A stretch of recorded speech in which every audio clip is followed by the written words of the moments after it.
How's it going, Knicks fans? I hope you guys are in the great mood. I am definitely in the great mood. Salute to you guys early. Let me just say this, man.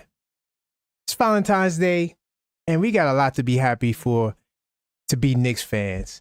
Yes, we have the most wins going into an all-star break since 1997.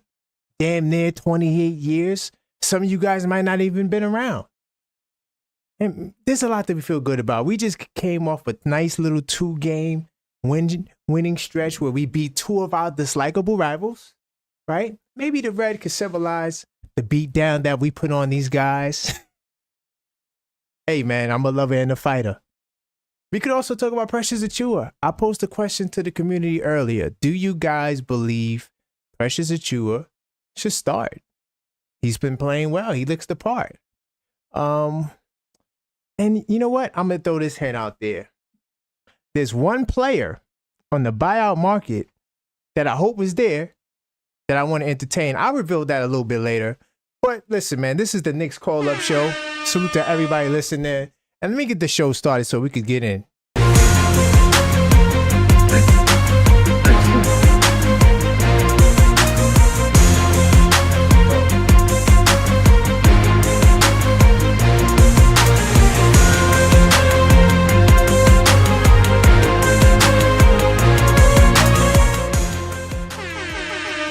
Welcome to the Knicks Call-Up Show. I am your host, Karan Pierre, the objective fan straight out of Kings County, New York City's finest. And you know the vibes. Like I said, what a time to be a Knicks fan. And hopefully I get a whole bunch of calls tonight with you guys feeling the same way. There's been some, sad feelings since the loss to Boston. But hopefully you guys feel a little better. I do got to give a salute to some people in the building early. Salute to FS Wisdom. Yes, I agree. Precious was amazing. He definitely was. We could talk about him if you guys think that, hey, maybe he should get some light in the starting lineup. Salute to F Sin 6. Let me salute to, that Franco here. Okay, salute. Oh, man, I'm glad that we're one of your favorite podcasts, man. Salute to you, Franco. I'm going to keep up the good work, man. And also salute to Yuri early in the building. Knicks Tape Madness, Discord server, and channel member, man. Salute to you, man. So, listen, guys. There's a lot we could talk about tonight. Great time to be a Knicks fan. It's so funny. Like, we do the live play-by-play. And make sure the phone lines is good. We do the live play-by-plays and, for the Boston game, we got blown out. And the chat got crazy. But how is it that post that game, now we have the best record since 97 going into an all-star break? 36 wins. Salute to the boys in orange and blue. Like I said, I got the red on because it's Valentine's Day, and but I'm well represented by orange and blue behind me. You know what I mean? So I keep the guys with me, even if I'm not wearing the colors tonight. And I'm feeling good. I'm looking good. I got the fresh cut. And listen, I'm ready to talk to you guys, man. So phone lines definitely open 646-995-8389. Call up, man. I'm curious to know how you guys are feeling. A lot of you guys are not feeling Precious in the starting lineup. I got a poll that's on the channel right now. If you want, you can go vote for it in the community section. And I actually just figured out how to do polls while we're live. So I'm gonna set that up. Feel free to call up, like I said, and you could vote. And while we're doing the live show, I'm gonna be doing some polls as well. Just gotta make sure that my sound is not playing in the background. Okay, so yeah, we good, man. So I'm excited, man. It's a great time to be a Knicks fan. Also, guys, to all the channel members, look out for a channel member show. More than likely on Monday. I'm gonna try to get it up by Sunday, Monday. Look for a members only show.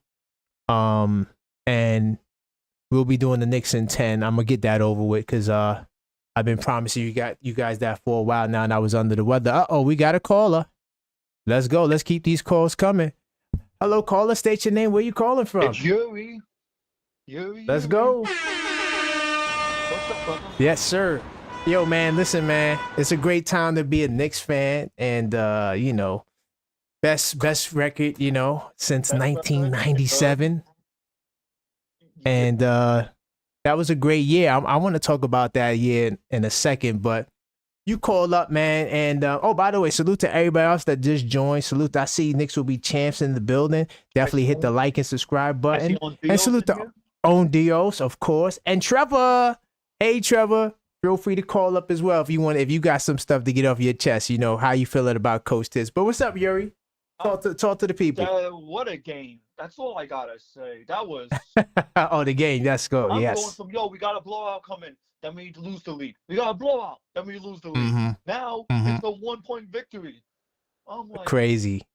If Crazy. there's one thing we need OG back. I said it. These Knicks fans are gonna say, "Yo, we really need OG back. I don't care if he's overpaid. We need him back. We need him back badly." And I saw a lot of comments, not from just other channels, saying we should trade OG. I'm like, no, we shouldn't trade OG. We shouldn't. Do you guys not know what we're missing right now? We're getting shot from the 3-point line like it's nobody's business. Right. The Boston game clearly showed we need OG's ability to guard the perimeter. Right. And they underestimate defense. So like people don't underestimate it until they see you get killed by the Celtics. Then they're like, oh wait a minute, we need defense. Yeah, exactly. And I get it. The Boston game was a huge blow, not just for any one of us, but we saw a lot of Boston fans talk their ish, if you know what I mean. And yeah. We're 0-2 against them right now, and I called it. I said we're probably going to get swept by Boston in a regular season series. That's my prediction. I would like to get one game off against them, because if you remember last year's season, we blew them out in TD Garden. Right. Boston won that series. Right. But something funny, that last game kind of didn't really mean anything. And we also got them again on April 8th, which is like the last 4 games of the season. I'm not sure what game tally that would be for them, but that might also be another meaningless game, especially if the Eastern standings stay the way it is. If we're all locked in at the top 3, I don't really see us going hard that last game, or them either. So that last game might be I don't see it either. But I want to say, though, is that we should be proud of this Knicks roster for dealing with adversity, for dealing with, not having your whole lineup healthy for a whole year. You didn't have Mitch. You didn't have OG for a good remaining of the time of February. You were still able to win games without OG. I think you should be proud of the Knicks fans of closing out this All-Star break. You know what I mean? And I think we should be happy we got this win against Atlanta. Was it close? Yes. Should not have been that close. But when you get punched in the mouth, you respond back by punching somebody else in the mouth. And that's what we did to Atlanta. I will say, though, if we really did lose that game, Cat would have been all types of, and I mean all types of slack. Yeah. But yeah, we didn't lose, so I remember Sam in the Discord was talking about that was not a good win, or he said something about the kind of like he didn't like the win or something like that. I'm like, I actually liked it because a win is a win. A win is a win, whether you like to admit it or not. And I'm pretty sure even Atlanta had their moments where it's like, okay, a win's a win. Let's just get the hell out of here. Right. Every team has a win is a win. Right. And right now, by the way, I do got the Minnesota OKC game on, just spying, just even we already played these teams. Not that we're going to see them again, but I'm just OKC's getting blown out right now. This is kind of crazy. But anyway, go ahead. Yeah, Minnesota taking it to them. But yeah. I had a conversation. I want to share something with you. I had a conversation with a friend tonight, Korean, and he was like, "Why is the Knicks getting so much scrutiny, even if they're in the 3rd seed?" I'm like, "Oh, you don't know? It's because according to some people, we haven't beaten elite teams." But I'm like, Oh yeah. hey, Chad, you're done in this is what, year 1 of year 4 of Yes. the core? You Mm-hmm. shouldn't have much scrutiny. And it's like, oh, it's New York. You should know this by now. Yeah, it's New York. Why am I not surprised? He's not from New York. Mm.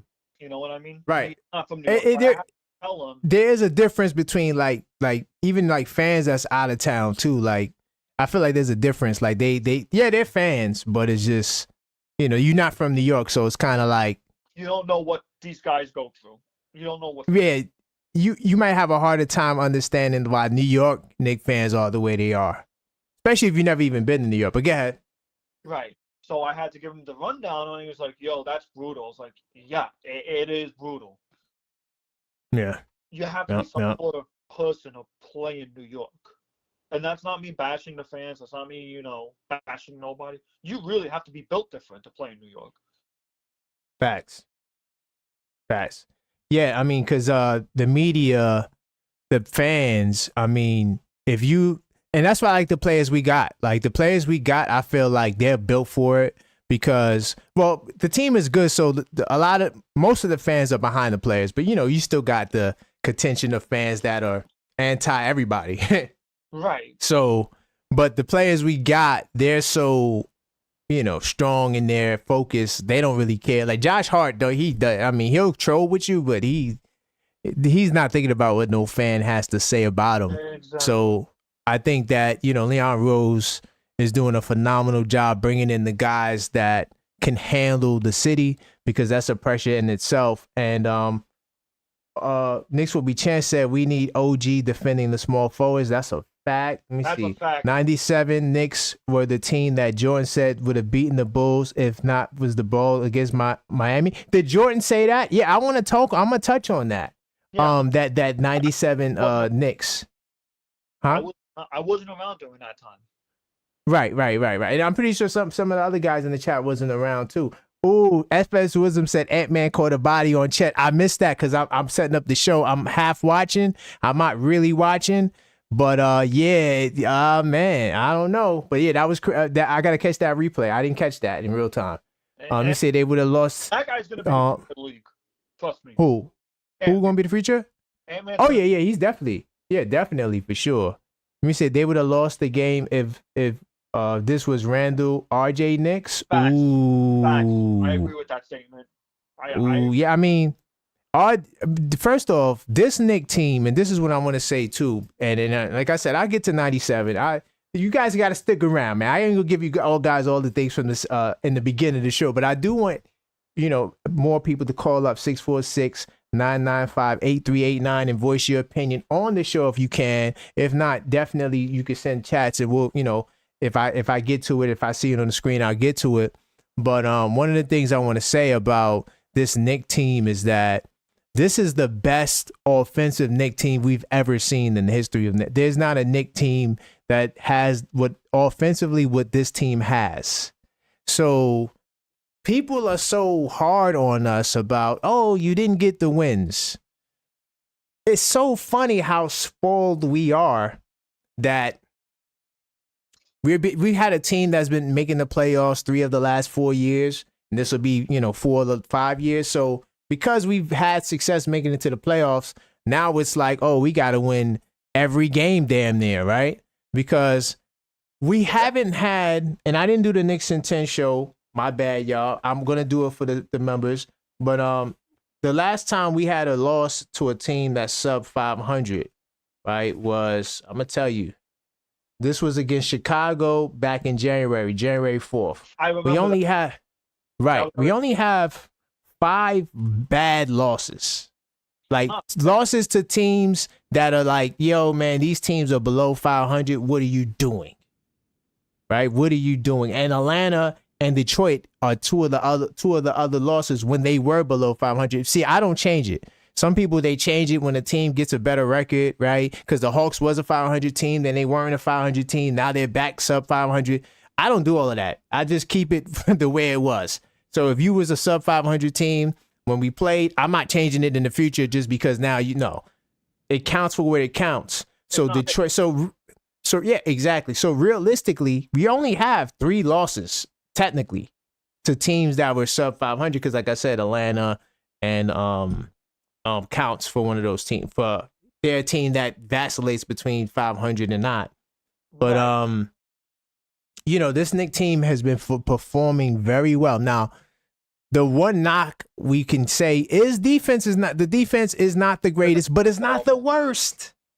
It's not. Oh, that's what gets me. We're ninth in the paint percentage. We're ninth. There you go. We're solid on the glass. We're the number one rebounding team when I last checked. At keeping the opposing team off the glass. Now that might have changed after this game because Atlanta was definitely crashing. Yeah, but that's just big time. So we might be 2 now. But either way, we're still one of the best teams at keeping the opposing team off of the glass. But here, Yuri, let me tell you something interesting. I'm gonna give y'all one tidbit. Y'all gotta stick around for the rest. The 97 Knicks were bottom 5 in offense. They had the number 2 defense. They were bottom 5. They were bottom 5 in offense. I'll unpack that a little bit later. But I'm just saying, so to all my guys that go back to the 90s, and there's a lot of you guys in there. By the way, salute to the OG Knicks fan. I see you in the chat. You guys would know what I'm talking about. Those Knicks team in the 90s were not the best offensive teams. Yeah, they were great defensively, but offensively, yeah, I remember when Jeff Van Gundy said that, we just don't know how to run a fast break. They don't know how to run a fast break. Right. And so, this team, I still think our team today has the ability to kind of crack the top 5. Hold on, I do got another call. I'm going to try the conference. If it don't work, I'm going to get back to you. Yeah, no. Hello, caller. You live on the air? Yo, what's going on, son? How you doing, man? How's it going? We got the OG Knicks fan in the building. Yeah, I just stay up for this call, but I get to bed kind of early. Salute. I know. A couple of people do, but they always watch the replay. So salute to the replay gang. If you are watching this on replay, definitely, yeah. The conference call is not working. So guys, I'm doing one at a time. Keith, I'm gonna get back to you. But go ahead, OG. What's up? How you doing? Listen, man, I just wanted to talk about this New York Knicks thing.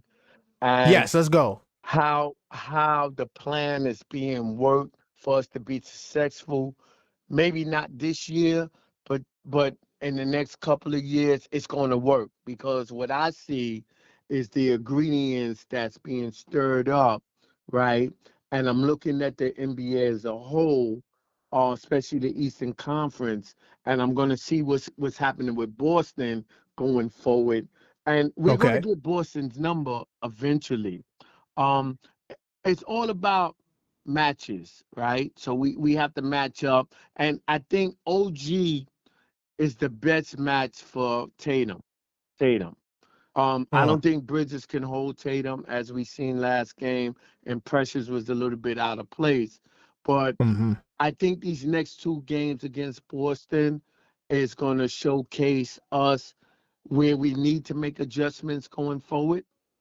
And I like our chances this year in the Eastern Conference, but I'm optimistic where if we don't make it, I know it's the next couple of years that we'll make adjustments and to go get this chip. And I believe in the next 3 years, New York City, we will stand up and we're going to get that NBA championship.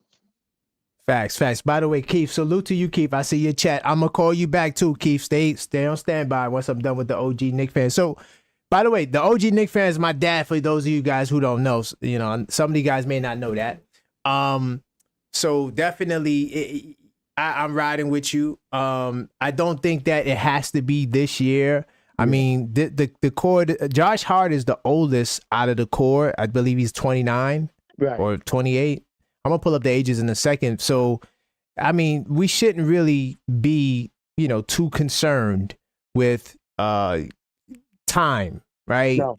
And and that's why I'm going to talk about the 97 Knicks. I know you remember the 97 Knicks because you go all the way back to the 70s, before my time I was ever even thought of. But like I said, how does it sound, right? So we got the most wins since 97, right? Right. And Right. I went back, and I'm gonna talk more about '97, but I just shared with Yuri that the '97 Knicks team was bottom 5 in offense.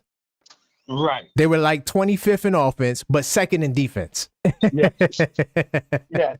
ain't, Yes. ain't that interesting? Like when we go look at those teams from the '90s, and I did a show. Salute to everybody that checked out the show that I did with still Knicks fans and my man Big Dog Talk Sports talking about Ewing and misfortune versus mismanagement. And those Knicks team in the '90s, yes, they were good, but they were not complete. I mean, I remember when Jeff Van Gundy said they couldn't run a fast break. They didn't know how to run a fast break. So, what's your thoughts on this Knicks team?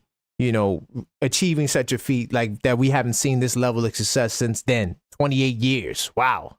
Yes. The difference is with that team to this team is that this Knicks team here has the ingredients to run fast break. They have the offensive scorers, right? Right. That '97 team didn't have that. They didn't have that offensive weapons that this team have. And Mm-hmm. when we Yep. put and remember and I hear this from your callers all the time. You got great callers, Yuri Yes. and the other guys that you speak about. They understand that this ingredients just got together recently, right? Right. So we're just coming together, and it takes time to build a championship contender like Boston. Boston wasn't good over. I remember the year we beat Boston with Tatum and Brown, with Randall and them. We beat them single-handedly, right, that year. I think we won either 3 out of the 4 or 2, or it was 2 Yeah. and We 2. won 3 out of 4. I Yeah, know 3 out of exactly what you're 4 talking about. against them. Yeah. But they Yeah. didn't have all the ingredients that year, right? Right. They Yep. didn't have what it took to get them over the hump. And that's where we at, right? So this pot that we're dealing with right now, right? Might have to make a little tweaks here and there to get the ingredients to win that championship. And it's going to happen. And I think we got the front office, and I think we have the coaching staff um to at least make changes and challenges. Tibbs is a little stubborn, and I'm still a little question on him making certain adjustments with the players that we have, because I felt personally that in the G League we had Kiki, and I thought Kiki was a player that would have been real interesting to bring up as another defensive wing, right? Mm-hmm. um, that I believe would have helped us go a little further, maybe a little 3 games we could have won that we didn't win because we didn't have that extra defender. And I like Kiki. Yeah. I like him, and I'm sorry he went to Philly. But I think we got other defensive wings, and we got a scorer in TJ Warren down in the G League that we could Right. bring up and Yep. help us off the bench with the offense, right? So it's all about the thing about sports. It's about adjustments, right? And taking advantage of certain opportunities you have to bring other players in to build your team. Right. And I think Tibbs needs to really open up his window and look outside of it, that there's other opportunities in it to improve the bench. Now we look at the Prince. So we got Precious on the bench, who's starting now because OG's out. But Right. Precious is a player I don't even look to trade. He's one of them players that if you continue to unlock his skill level, because he can shoot the 3 if you give him the opportunity, right? He's hit certain threes, right?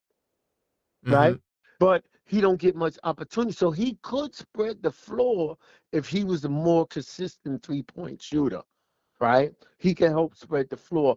And he could play a little bit down low, rebound, such and such. So Right.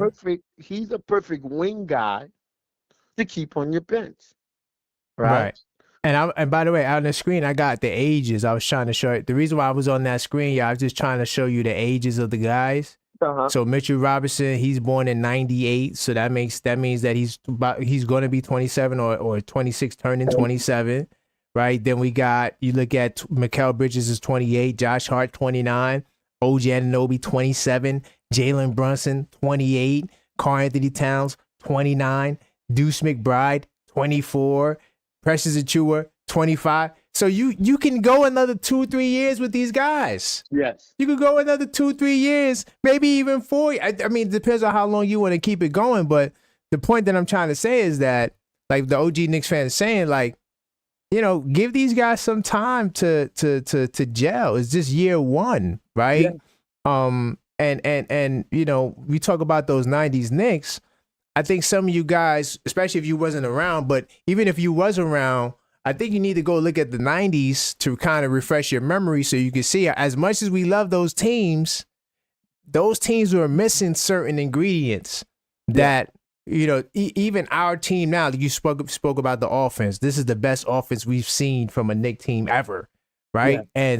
And the defense is a work in progress for sure. Right now we're number 21 in rating. I'm hoping Mitch can get us closer to 10. If not 10, that's my goal for Mitchell Robinson. We'll see if that happens. But I just think that, you know, guys need to relax. Like, people were jumping off the ledge during the Boston game, and, you know, a lot of negativity. Oh my God, we're this, that, and the third. But then we get 2 wins. Like I said was going to happen. I said we're going to get 2 wins, and then everybody's going to forget. Or you're going to have some stubborn people there, but they might not call up on the call-up show. And we're 36-18, the best record in 28 years. And you guys are complaining about the Knicks. That make sense. And I want to explain this to the fans out there, right? Remember, this is a process, right? This is the first year you have the starting 5 together in the NBA, right? So this is a process of building a championship quality basketball team, right? Yes.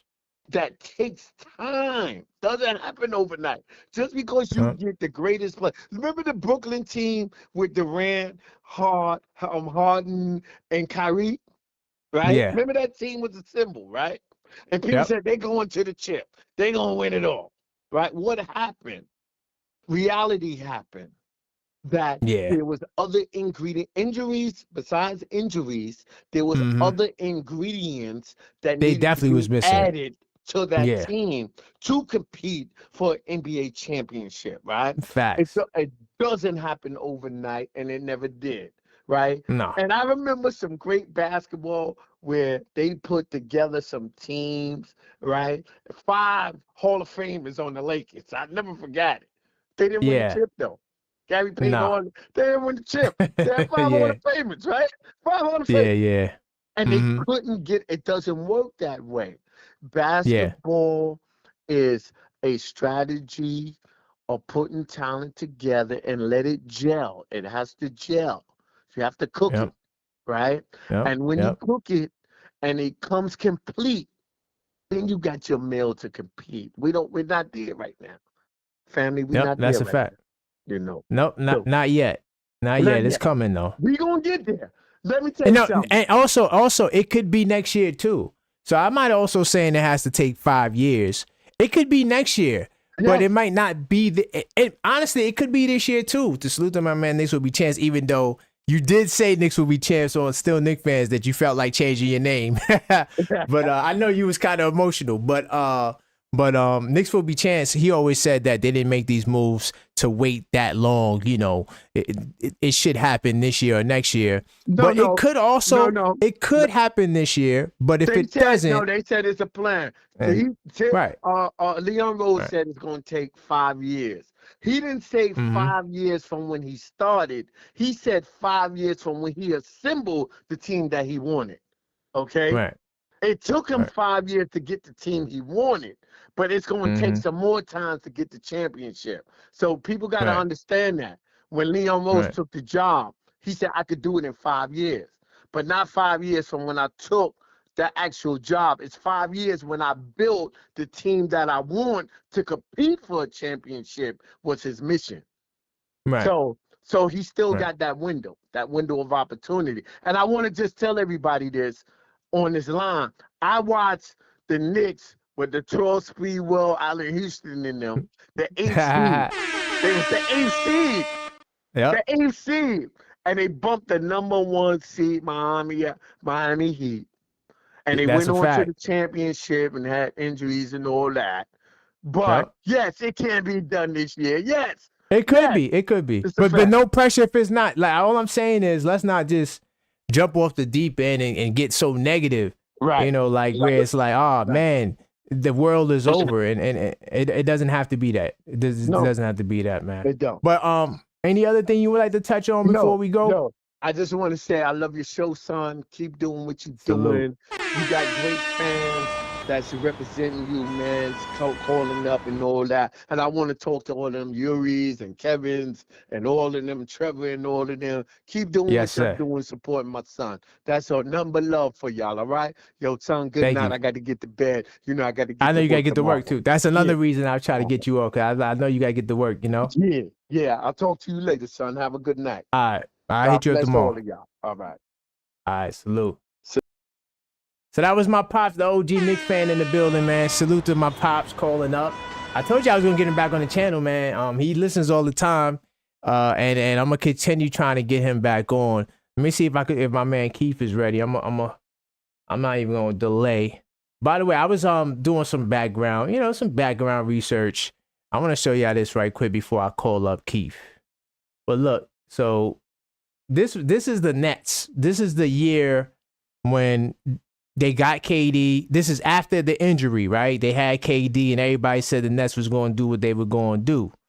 And like my pop said, injuries did take them out. And you can see James Harden 44 games, Kevin Durant 55 games, Kyrie 29 games. But this team never really amounted to anything. And, this is with 2 top 75 all time. They finished 44 and 38. So we are already damn near how many? We got 8 more wins before we crush them. So listen, man, you got a great team.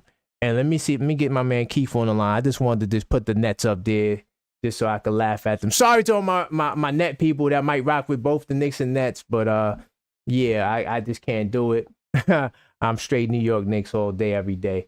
Let me get my man Keith on though. And keep the calls coming, 646-995-8389. And we try. I don't know what happened to the conference line, y'all. I've tried. It just doesn't work. I don't know. I got to call Verizon. Let me see if I can get Keith back on. Doop. And if Keith doesn't answer, I'm gonna go into the 97 Knicks. Also, I got a player off that might get bought out that I want. And I think that might be what Leon Rose is trying to do. Let's see. Keith's not answering.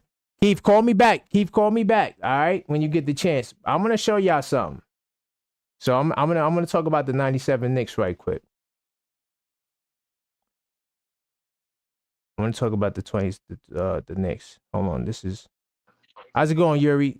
Yeah, I'm back. Do you think what you're gonna do? The conference line is not working, bro. I don't know what it is. I don't know what's going on with the conference line. Gotta get Like a new phone company. Yeah, I got to, but it should work though. That's crazy. Yeah, that's crazy. So what you were gonna show before? Yeah, I'm getting that to that right quick. I'm gonna do this right quick, and then Keith, if you call back, and whoever else wants to call back, feel free to call up 646-995-8389. So look, y'all, I'm gonna talk about the 97 Knicks, right? So I'm putting it on the screen to take everybody back down memory lane, right? They said that we did what we did since no other teams, since it's been 28 years since we got 36 wins. The last team to get it was this team here. This was the first year of Jeff Van Gundy, right? Of course, he was there the previous year, but Don Nelson was there half year. But this is Jeff Van Gundy when he finally had the opportunity to do his own thing, how he wanted to do. And, you know, this is the team that we had: Chris Childs, Ewing, Houston, right? Larry Johnson, Charles Oakley, John Starks, John Wallace, Charlie Ward, Buck Williams, and of course Herb Williams. So that was the squad, y'all. And Knicks will be champs. Salute to you, Knicks will be champs. I could tell Knicks will be champs is definitely a basketball. You know, he really is a hardcore basketball fan, because he's right. We split games with the Bulls that year, and this was the Bulls that won 69 games. They went 69-13, number 1 seed. Miami Heat was 61-21. They were the 2nd seed, and we was up 3-1 against the Heat in the 2nd round. And then the fight happened, and everybody came off the bench, and that kind of honestly set the precedent for, but it also set the precedent for players stepping off the bench for the futures. That's why people don't, ever since this fight happened, that's when they had the strict rules, and you rarely see people leaving the bench because of this. But like I said, this was the number 2 defense. They were number 25 in offensive rating. That is terrible. Right? Think about that. They're amongst the worst teams in offense. But we look back, right? And the Knicks will be champs. I know you riding with me. I know you might say that this team is probably like top 4 in the decade. I think this team, I like the 92 team. I thought the 93 team was solid. This team, right? And of course, the 2 finals teams we'll put only because they made it to the finals, right? Even though the 99 team, they was an 8th seed. But to be honest, it was a slow start. They had some new pieces, no training camp, lockout. A lot of factors that went into that 99 season. But they probably would have been all right, like if they had gotten the full year in the training camp. But I digress. Bottom line, this is one of the better teams that we had, right? And I honestly think that, you know, the difference this year, and listen, salute to the Cavs. By the way, OKC kind of closed the gap, 53-62, to those that, you know, are kind of watching the game too. I'm not really watching, but I got it on. But anyway, so the thing that I feel different about this season is that, like I said, the Cavaliers, they got the best record, can't deny them. They're playing well, but I don't believe they're the best team. I really don't. This time around, and Chris Childs said it, you know, he really believed that this was the year they could have took it to the Bulls. The key thing, too, about this year is that Patrick Ewing played 78 games. That's what. He played 78 games. And this was the last year we had a healthy Ewing. We didn't have 2 all-star starters on this team. I'm not even sure if we had 2 all-stars. I don't think so, no. We just got Ewing. Yeah, it says it right here. Ewing is the only all-star, right? So we only had 1 all-star. Not that that means, not that that's everything, the end-all be-all, but it matters to a degree. Ewing was All-NBA 2nd team, and he was 8th in MVP voting. Okay. And then, but John Starks did get 6th man of the year. So we did have a 6th man of the year, right? Now, I don't like comparing points, 22. Like, the scoring today is ridiculous. So I don't really look at the points totals like that. Like, I'm not tripping off of that. I'm not. Yeah, you can't use a modern standard for the past, because the game was way different game, right? But what made this team dangerous was that on any given night, you have Allen Houston, who, he could hit big shots. He hit big shots, of course, while he was a Knick, right? You had LJ, who was a monster. And this is the thing about the players back in the day, right? LJ, he had back issues, right? He used to be a dunking machine, all of that stuff, but he had to kind of like tone down the jumping and dunking. He couldn't really do that no more, but he still had his game. He still was a monster on the low post. He still had a nice little jump shot. I mean, he still was a problem, even though he lost his athleticism. How many players today, and I don't want to point nobody out, but I'm pretty sure we could think of some guys today that if you took away their athleticism, they might be out the league. Yeah. Let alone a starter still, right? So LJ, I mean, still was a force, right? You had Houston, then you had Stark, 6-man off the bench, right? So even though their offense wasn't that great, they still had some scoring pop there if they needed it, right? And they had two really tough point guards, even though they kind of was undersized, to use the Doris Burke rhetoric. You know, they both were undersized, but they were tough as nails. Chris Childs, I mean, he fought Kobe. Charlie Ward, he was a football player. You wasn't just backing these dudes down. And I really do believe that, you know, I'm not saying that we would have beat the Bulls, because the Bulls still were really good. Like, they did win 69 games, and they did beat the Heat in 5 games. I mean, they made easy work of the Heat. And and to all my guys that go back to 97, you guys, I know a lot of y'all were like, damn, we should have been there. They got embarrassed. It was like, yo, you wasted an opportunity. It kind of, you know, I'm going to tell you, Yuri, it's like the Pacers. It's just like the Pacers. Remember how the Pacers got swept last year? And we like, damn, if that was our opportunity against Boston, we knew we wasn't going to get swept. We probably would have lost too, but we wasn't going to get swept the way the Pacers did last year. Oh, the Pacers got embarrassed. That's exactly how 97 was, right? That's exactly how 97 was.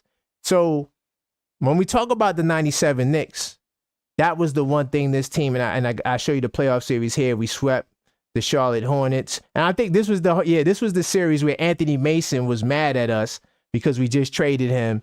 And so Anthony Mason, he pretty much wanted, he definitely was trying to go hard against us, but they got swept. Get him out of here. No one cares.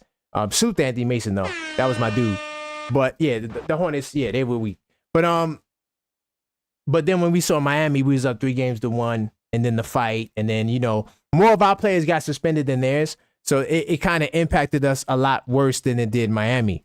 And that was the reason why we lost the series. Even though Miami Heat, as I click on them, you'll see they were 61-21. They had a really good team, but records didn't matter when the Knicks and the Heat faced each other. Like, it just didn't matter. We beat them when we was an 8th seed. You know what I'm saying? Right. They beat us, right? Like the record didn't matter. Like, especially when you're dealing with rivals, it usually doesn't. But this was our year to do it. So now, why I'm linking it back to this year is because this year we actually will get the opportunity to face a Jordan-like, and I shouldn't say his name. He is the bald-headed guy out of Chicago. But that guy right there, we have our chance this year to face him in the playoffs. And I think it's Boston. Like, and that's what I was trying to say with Cleveland. Like, as good as they are, I don't think they're the best team in the East. I think that if you get past Boston in the second round, you're going to get past Cleveland. I just don't. Listen, man, I got to see it. I'm sorry. I got to see Cleveland beat us in the playoffs for me to even think they're going to beat us in the playoffs. That's just how it is. I don't care. They could win 70 games. I still need to see the postseason. What's going to happen? So the Knicks get their ducks in a row. OG back. We figure out how to defend the Celtics without having to do the unnecessary double teaming. We get a chance to do what the 97 team didn't get a chance to do because, you know, hey, they didn't have the discipline. It is what it is. Hindsight's 2020. You know, you live and you learn. And hopefully, you know, our Knicks team can capitalize off of the opportunity, right? Because even though we may win the same amount of games, I mean, this team honestly only won. No, they won 57 games. I shouldn't say only won. They did win 57 games, which is a huge accomplishment. I mean, if we win 57 games this year, that'll be crazy, right? But even if we get 52, 53, 54 wins, you know, I think that's solid. That's solid enough for us to be in the top 3. And we got to take advantage of the opportunity. Anything you would like to share on that, Yuri? I know you can't talk too much about 97, but I mean, you feel free to add.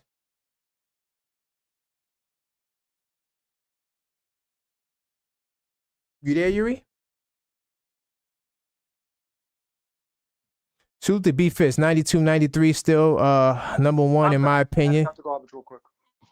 Okay, he says still number 1 in my opinion. Ewing starts, Anthony Mason, Oakley, Charles Smith, Doc Rivers, Greg Anthony. I like that 93 team, but I like the 92 team. Remember, 92, we went to game 7 against Jordan. Look, we could pull it up. I love talking about this 97. Sometimes I just come on here and I just look at these things and just try to remember what I saw in real time. Yeah, I just reflect. But no, but to add to what this brother's saying right here, I got it on the screen. The 92-93 team, boy, the guys that he just said, Ewing, Starks, Mason, Oakley, Charles Smith, Doc Rivers, Greg Anthony, one hell of a bunch, 60 games. That was the most games we won in the whole decade at that year. So, I mean, yeah, that team was solid, but I still like this 92 team, man. We took the Bulls 7 games. 7 games. 92 team was no slouch too. But yeah, you can't go wrong with 92, 93, 94. 97, 99, those teams to me are the best 5 out of all of the, well, you can rank them how you want to. Those 5 teams right there were just phenomenal. But go ahead, Yuri. Yeah, no, what I want to say, back to your point about this Knicks team is, we traded defensive power for offensive power. And I feel like us Knicks fans have to wrap our minds around it that our offense is going to win us championships. Right? But now you sacrifice a great part of your identity, which was defense. Mm-hmm. And I want to talk about Stephen A. Smith. Stephen A. Smith is not a Knicks fan. We don't accept him as a Knicks fan. Really? Okay. He's not a Knicks fan. I'm sorry. Okay. He can say he's a Knicks fan, whatever, yada, yada, yada. I'm like, what game were you watching? I saw a team win a game that toughed it out, that gritted it out.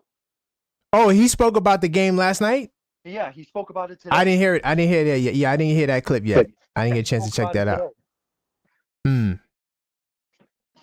what did he say? HOM brings up a good point. I think Boston wants to see us in the second and miss Indiana. Really, HRM? What makes you say that? I think they're gonna smoke it. I think they're gonna smoke Indiana because they don't got nobody that can guard Tatum. Siakam is solid, but I just don't. Yeah, he's solid. He definitely is, but he's no OG on defense. He's no OG. Remember, Tatum on defense problems guarding OG. Tatum didn't have a hard time with OG on him. Yeah, and that's what I'm saying. So I don't know if Siakam's going to give that effort because Siakam has to be the number 1 scorer. Like, if the Pacers are going to do it, like, Siakam is going to have to average 30 for sure. Right. And Turner's going to have to outdo KP. Like, if they have a shot, that's what it has to be. But I'm not sure how realistic you can really count on these guys because, especially after last year, so of course, they're going to be better, but we got to see. And what seed are they? They got to beat Cleveland, right? Mm-hmm. Because I think they're the 5th seed. Yes, they are. Yeah, the 5th or the 4th seed. They're on the Cleveland side of the house. That's what I do know. Hold on, I'm gonna pull it up. So they might have to go through Cleveland to. And honestly, I ain't gonna lie. And like I said, I'm not the biggest Cleveland guy, but on that side of the house, Cleveland's gonna make it to the Eastern Conference Finals. I mean, yeah, unless. I agree. I mean, hold on. Let me see. You got Orlando. No, Orlando's on our side. You got Miami. They ain't got Jimmy. I don't think that Miami Heat could do nothing. Let me see. Atlanta Hawks? You think the Atlanta Hawks could shot? Nah, because they ain't gonna have Jalen Johnson. Atlanta did beat. Oh, right. Atlanta did beat though. And they don't got Hunter no more. They don't got Hunter. Like, a lot of the guys they had when they was really doing their work, they don't got them. You got a point. I did not realize that. I forgot about that. So I have no faith in the Hawks now, no faith in the Heat. Unless Wiggins. They'll beat Indiana, but Indiana has played them all. They 3-0'd them this year. Indiana 3-0 Cleveland? Boston.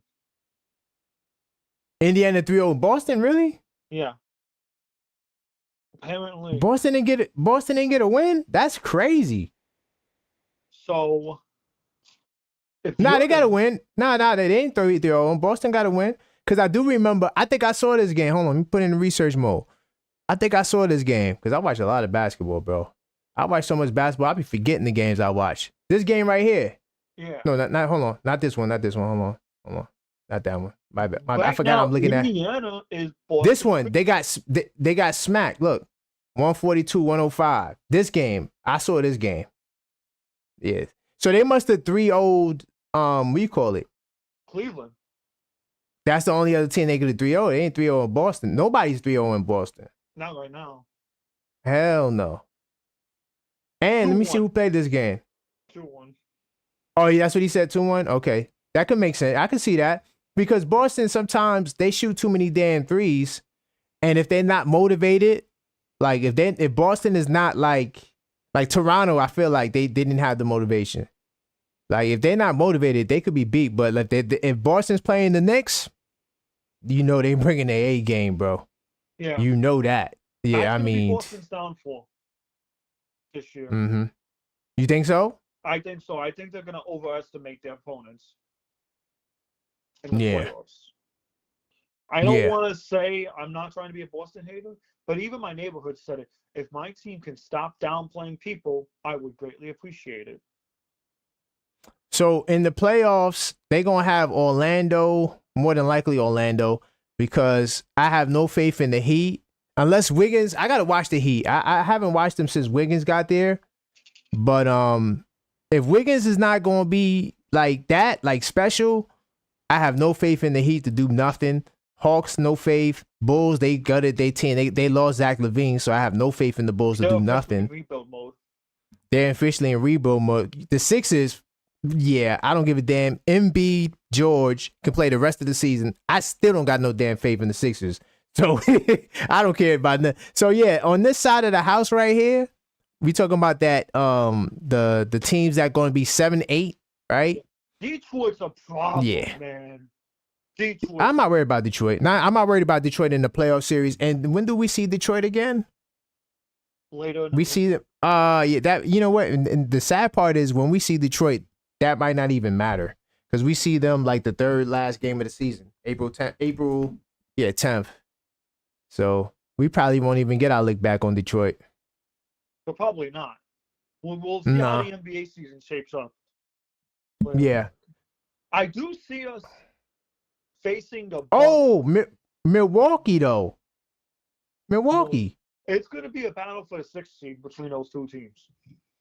I don't know, man. I think that 4-5 might stay the way it is with Milwaukee and Indiana. I think that, and I'm telling you right now, if the Milwaukee Bucks can play the way they're supposed to play, they're going to pose problems for Cleveland. I'm telling you that. I'm not saying they're going to win, but if they can play the way they're supposed to, which is like Giannis and Dame actually working together on pick and roll and stuff like that, it can be tough. It can be tough. I forgot about Milwaukee.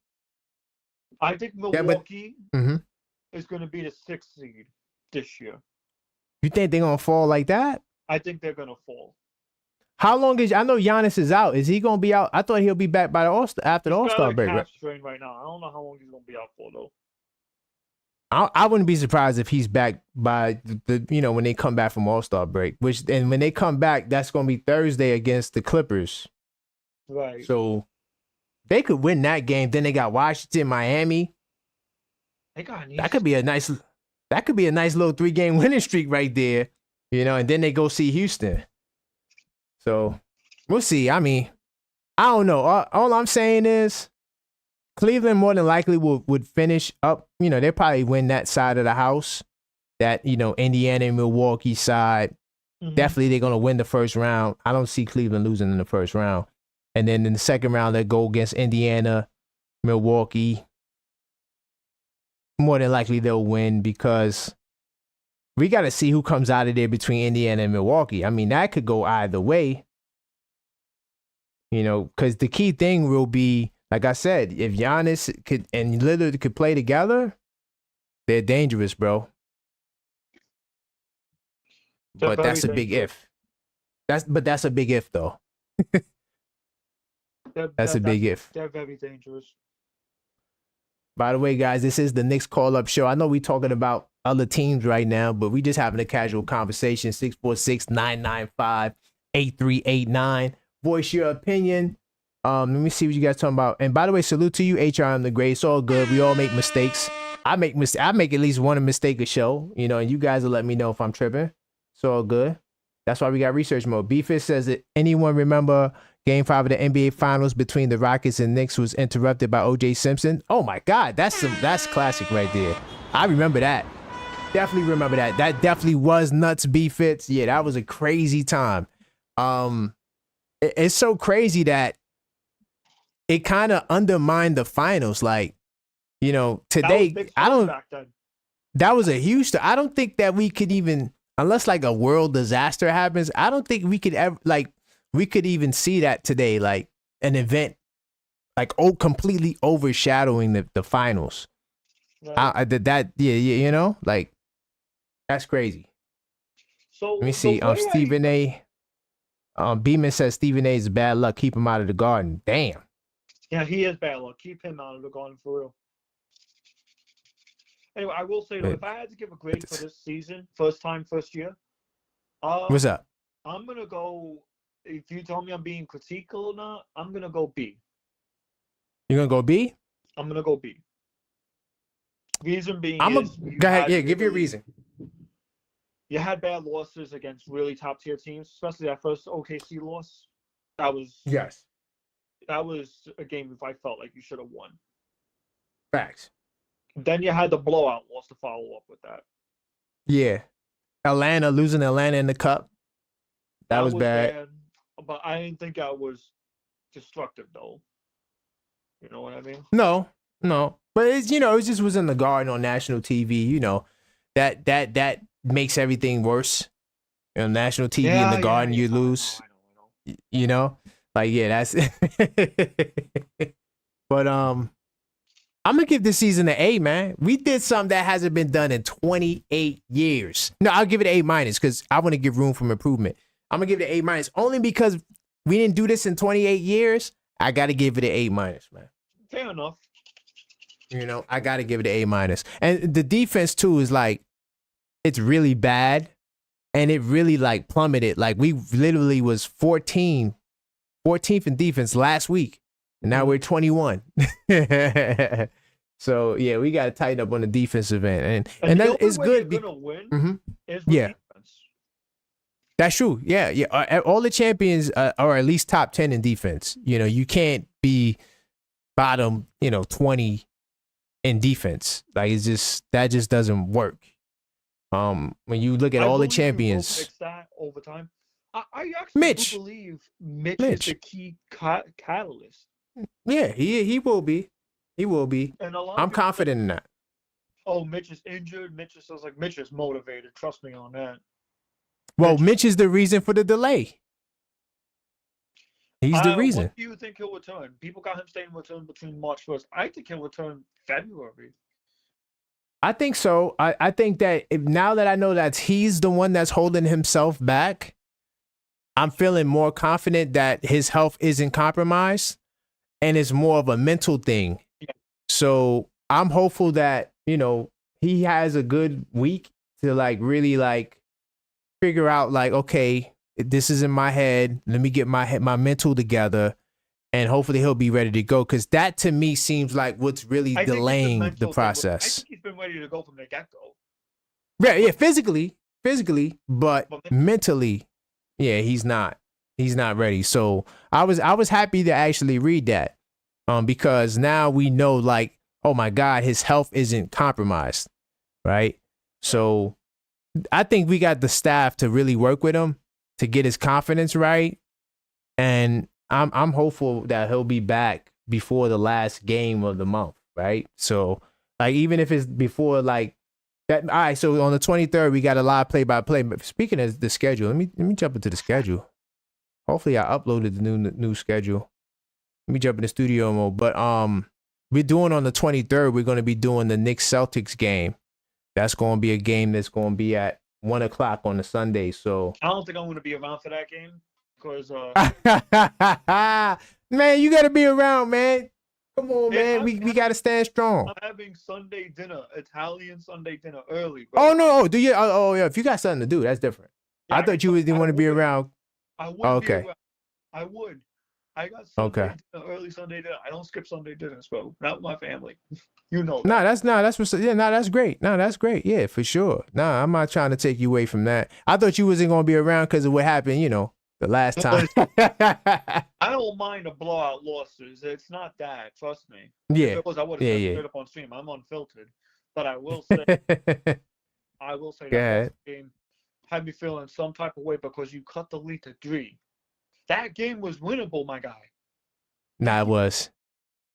Until it was. I want to ask you a question. I have talked to my Boston Celtic fan about this because I got a neighbor who's a Boston Celtic fan. He told me straight up that foul on Deuce was not no foul. I'm sorry that happened to you. I'm like, yeah, you know what? No. Oh crap. Yeah. That was cheap. Yeah, that was a cheap call.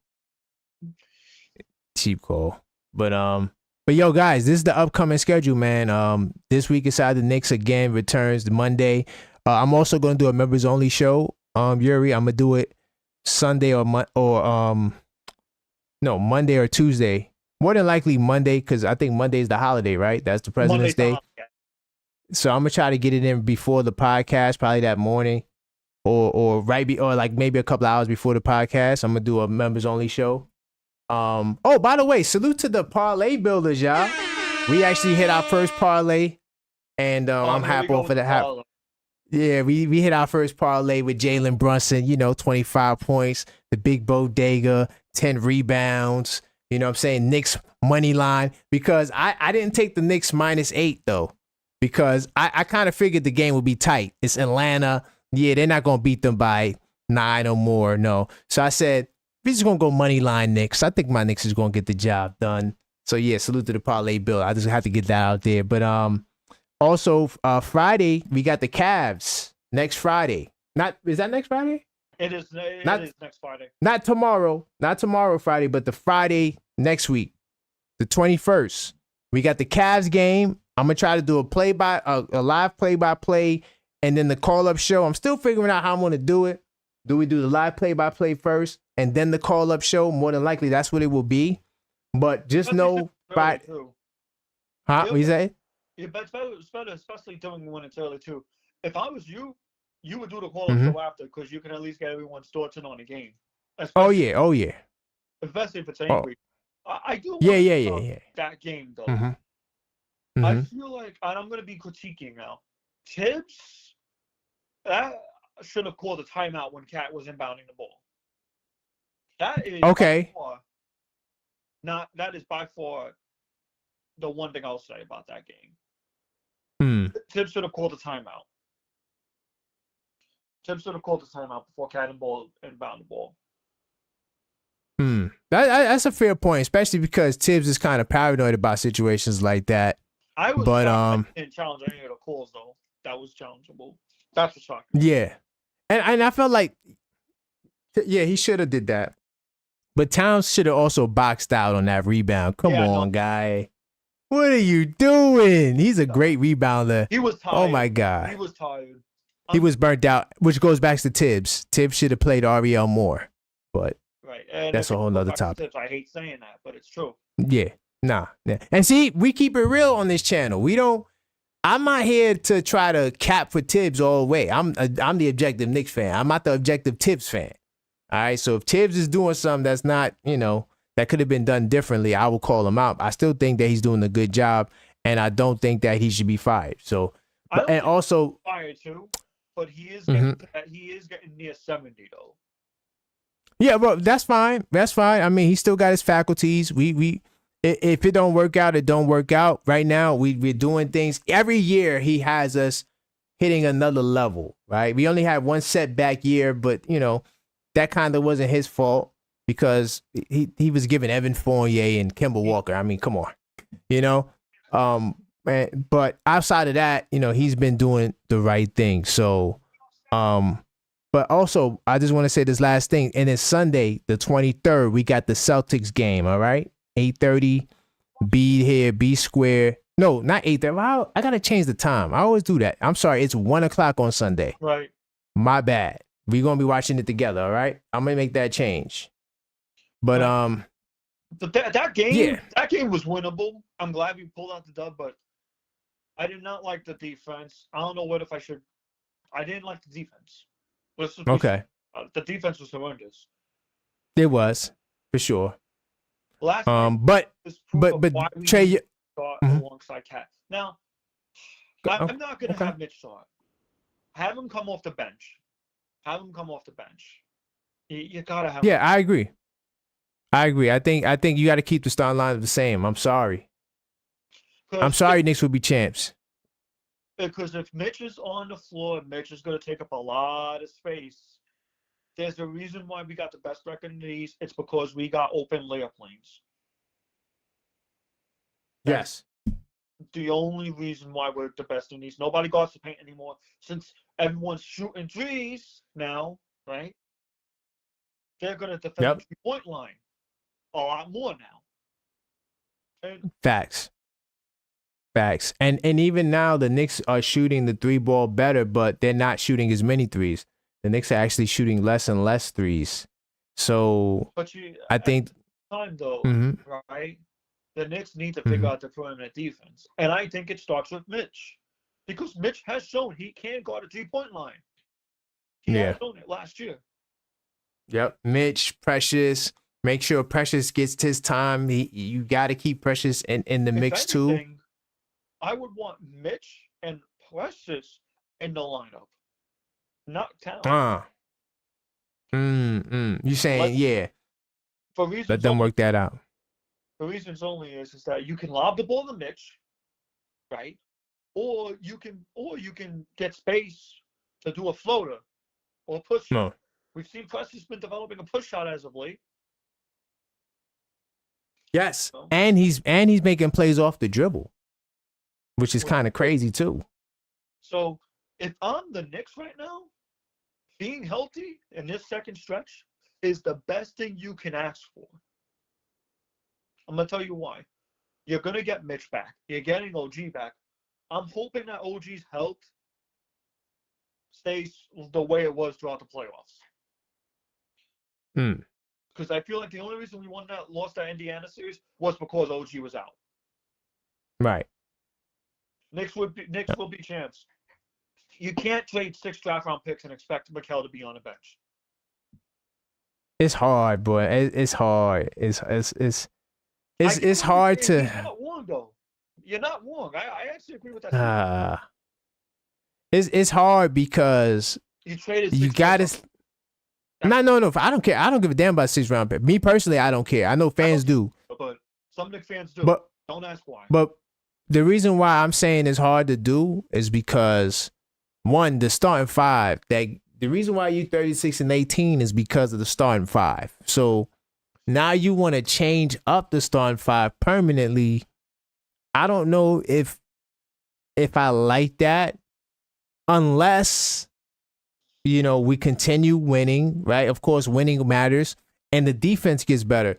But if that's not happening, because right now we have Precious in the starting lineup, and we got a bigger lineup out there. We're still number 21 in D. That's why I had this up here. With number 21 in defense right now, right? Defensive rating with number 21, and then on the 3-point side, our 3 balls are getting better, but we're shooting less threes. Right now, we're 27th in the league in 3-point attempts with 34 attempts. So, and then our 3-point defense is still terrible. We're still getting a 38%. So, yeah, I mean, if we're going to make these changes, like, we got to see. I mean, it's just hard when it's not broke, don't fix it. Of course, I'm not saying it can't be better, right? Because we did lose to Boston, right? We did lose to LA. We did lose to Atlanta. But at the same time, you've won some great games too. Memphis, Denver, I'll even say Houston. I don't care. You beat Atlanta. And, I got a rant to go on. Why is it that every time we go up against, they're injured. We were missing these starters. We traded away these starters. Meanwhile, You got someone like the Cavs and Boston saying they get these wins because their team is injured. Oh, those wins count. Where's the respect we deserve for the Knicks? Uh-oh. Knicks 100. Where are you? Where is it? That was an APB call out. The Knicks 100. Yeah, Let me see. I gotta call out Knicks 100. Where is it? Where's the respect? Hold on, Trevor says something though. Insanity doing the same thing, expecting different results. Yet we put a Band-Aid on a bullet wound. Trevor, I hear you, but here's the thing, right? We understand the number one stat that has to improve despite anything, no matter what changes you make, is 3-point defense. I mean, it's the worst in the league, right? But at the same time, Trevor, you go back a long time and call up, man, if you want. The last time we won the amount of games that we won, 36 games, was you had to go back 28 years. Like, and Trevor, you know about that time probably more than anybody else on here. You know what I'm saying? Of course, there's other people that's in your age range on here. Salute to all the people that go back to the 70s, because some of y'all be in the chat. But at the same time, when you saying a bullet on a bullet wound, like, to me, the two areas that is like, when you look at the numbers and the stats, I'm gonna put it back up here once again. The two like really bad things is 3-point percentage defense against opponents, right? And the defensive rating at 21. I mean, outside of those two things, I'm not saying everything else is perfect, but it's not like a bullet wound, as you would put it. It's hard for me to say that we have right. Yeah, it's exactly right. But he's trying to say though that I think he's talking about Tibbs, because I know he's on the Fire Tib campaign. Right. But if that's the case, then I would agree with him on that one. If that's on Tibbs as well, that Tibbs has got to change the schematic. Yeah, I just don't know. I don't want to lose on the offensive side too with Mitch starting, because that's another thing you got to worry about. Yeah, because now your free throw percentage might drop, because they're gonna bring back the hacker Mitch. You know that's coming, and then he's just not. He's a paint clogger, because where else he's gonna be on the floor? It's not like he's like Precious. At least Precious can camp out by the 3-point line and he moves. Like, Precious doesn't have to be on one. Yeah. He don't have to just be on one spot of the floor. The only time Mitch leaves the dunker spot or the paint is when he's coming up to set a screen. That's the only time he leaves. So if you want to start Mitch, I don't know. I just feel like the offense, I got to see it. Maybe it could be good, but hold on. We got Trevor Yuri. Hold on. I'm going to try. Let me see if I can merge him. If not, I'm going to get back to you. All right, no problem. Trevor. Yes, sir. How's it going, man? Absolutely. Trevor. We got Trevor in the building. Yeah. Oh, man. Let's go, man. How would you evaluate the last two games? Well, to me, is great, because you know why? We got the W. No, that's all I'm concerned about. Hey, I'm always for the W. Okay. But guess what? What's up?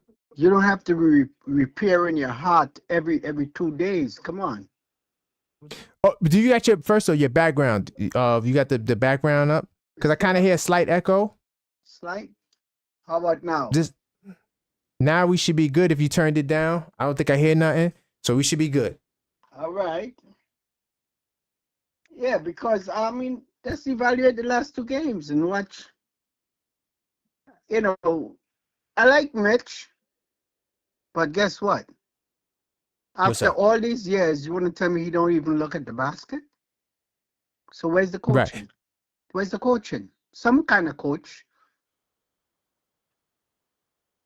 And as the other caller said, they're going to go right back to Hacker Mitch, because no free throws. Right? Yeah. So then, what we playing? 5-on-4?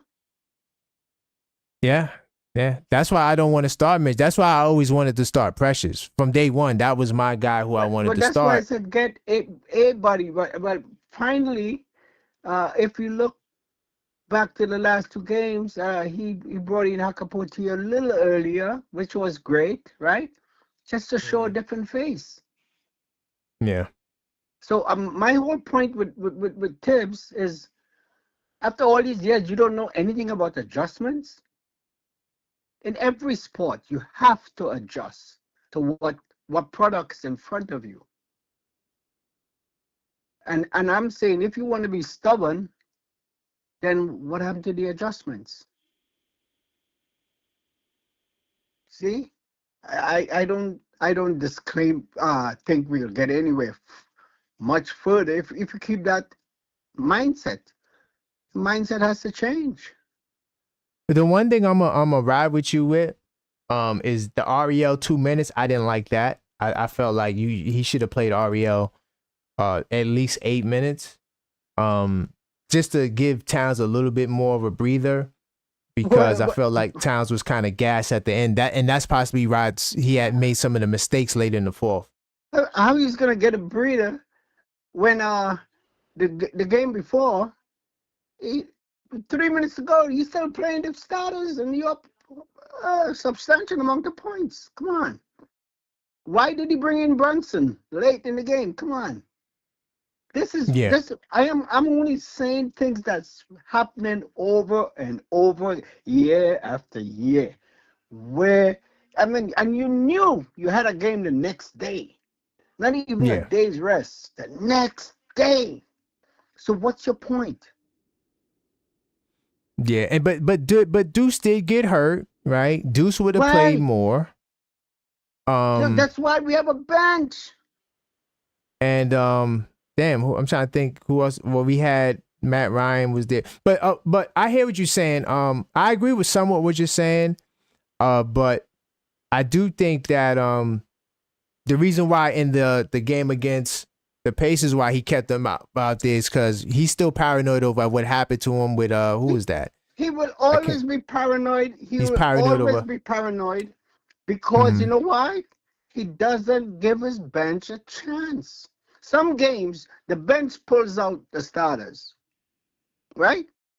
When they do happen to, when everything doesn't work and he finally puts the bench in, sometimes the bench bring them right back. And what does he do? Right after they bring them back, he takes them out. He doesn't let them flow. Yeah, he definitely needs to give them more time. And that's how we find talent. That's how you find talent. Yeah. You have to give them time. By the way, HRM the Great says T-Mac. Yeah, he needs to get over T-Mac. That's what I was trying to say. Thank you. Salute to HRM the Great in the building. So yeah. I'm riding with you, but I still think that, I'm not gonna say Tibbs don't make adjustments. I can't say that. No. When I said don't make adjustment, I'm talking about the simplest adjustment. We're not looking for drastic adjustment. We're looking for simple things that, the most simplest things work. And I'm saying this is not happening one game or a series of games. This is year after year. The same thing. Everybody knows what play we're going to make. Look, for instance, we have trouble inbounding the ball year after year, all year, right? So you want to tell me you don't work on those things in practice? If plan A doesn't work, plan B, what up? You don't know about a flow chart? You got to go to plan B or maybe sometimes plan C. Right? We make the same mistake all the time. It almost cost the game last night. No, for sure. And I think that part of that is, I think the guys I think Towns was gas. So like sometimes when you get tired, like it's kind of hard to like you're so gassed that you the mistakes that you shouldn't make, you still it's hard to explain. Like you have to kind of be there. So whose job it is to recognize that you're gassed? No, that's Tibbs. That was on Tibbs. I give Tibbs that. Like me and Yuri, we was calling out some of the things that Tibbs does. You know what I'm seeing? I'm seeing that the assistant coaches doesn't have any input. They're all yes men. Because I'm sure someone else will have another idea that could be implemented. And it's showing all the time that he doesn't accept any uh, any input. I'm thinking when what's his name left to go to Indiana and coach before he even start the Mike season, Woodson. Mike Mike Woodson. Woodson. Mm-hmm. I believe that's the reason why he left. Nah, From I the think he minute left it I to get the seen job, man. from the That was a minute I seen job. he left before the season even start, I said, that means no input. No, it was the job. He was getting the head coaching job. That's Yeah, what it was. hello. They recycle coaches so much. You want to tell me Mike Woodson couldn't get a job in the NBA again? No. A lot of guys don't get the jobs again. Well, we're not going to go into all the technical stuff. But I'm saying he was winning with the Knicks. Yeah, but here's the thing, right? So when you look at the list of the coaches, I'm trying to see if I get it up here, right? Dave Fizdale, gone. I don't know where he's at right now. Jeff Hornacek. Man, we What? pick up Derek Fisher. coaches. Yeah, because they No, all but I'm they saying where. recycled the wrong guys. Right. But where are these guys now? And so, Yeah, where they not even even Dan was supposed to be Tony, coaches. even Dan Tony, and to me, Dan Tony. Oh, by the way, I'm in Dan research Tony mode. was never a good coach to me. No, but He I'm was saying never a that good coach to me. but His flaws were so wide open. It's like, yo, are we really watching this? Come No, on. I'm not saying that he's the greatest coach, but he's better than the other guys I name, and even he doesn't have a job. So, Coach Tibbs, to me, I think that yes, he's stubborn in a lot of ways. There's things that I can agree with you on. However, I do think that next year this team will, no matter what we do, like whether or not we go to the finals, whatever. I think next year under Tibbs, I think the guys will be a little bit better. In terms of some of the things you talk about, execution, inbounds. We said that for Hopefully, 4 years in a row. no, but we've been 4 better. years But already. Trevor, you The cannot same thing. deny. I'm not trying to tell you your strategies to do, but I'm talking about basketball 101. The first class you enter when you go to college, 101. You understand what I'm saying to you? And here it is in the 5th year, basically, we are still doing the same thing at a high rate. Not No, just a but one-time thing, very high rate. but When we look, call timeout, I think we'll never get the ball in. okay. But look, we still got 36 wins, man. We haven't done this since 97. Let me tell you 97. Let And me this tell is you under something. Coach Tibbs. We got better talent. We got better talent. And that's Usually we are Leon lopsided. Rose. Right. I give him a lot of credit. That's Mm-hmm. better. When you have better talent, let me tell you, you can't stop talent. You have to organize talent to be a very good, effective team. Mm-hmm. That's how you build a team. But you have to put talent together. Some talent is rated higher than some, which you need. But at the end of the day, when you make a mistake 2 3 times and you don't go and address it, you will have a problem. If you have a worker that comes late every day, I was a supervisor, and you talk to him, you say, hey, this is not going to work.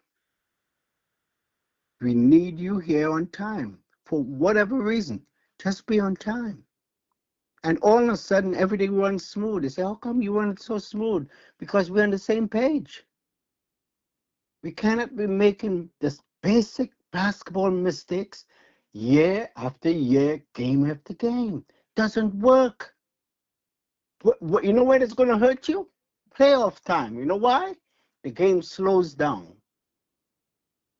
So when you make those big mistakes at the end of games, you can't hold a 10-point lead with seconds to go. You know what's going to happen, right? Mm-hmm. The other teams think they can't lose. no matter what, no matter how many points you're ahead, the other team gets this idea, we can't lose.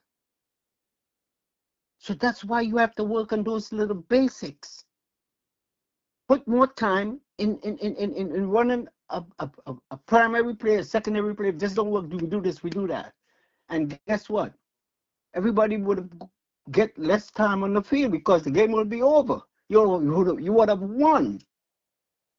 This is not a no time problem. Check. Go back and check.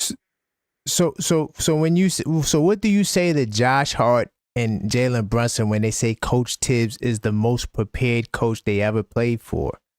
Let me What tell do you you say something. to that? Let me tell you. Prepared. You can be prepared, but what are you prepared for? What about the mistakes? The glaring thing that costs you games, put you in a very peculiar position. Hello, I played for some very good coaches, but if you have a flaw, you have a flaw. And he has a major flaw. He doesn't take input. You know, you're going to do it your style. Fine. But you have to have some kind of input from somewhere because it's obviously we're making the same mistakes all the time. I mean, my friend laugh at me all the time. Say, man, I'm sure you have a heart full of holes because we're not sure they're going to win. Even though they have a 20-point lead, we're like, yo, when is it happen? We always waiting. When is it going to collapse? Come on, man. You have to learn how to maintain your time and all of that. You're the coach. But some of the things, right? Because I keep track a lot of stats. So we got 21 wins by 10 plus or more. Then in games that are 5 and under, we're 6-3, right? Games that are 4 and under, we're 6-1, right? We're 2-0. No, I think now 3-0 after last night in overtime games.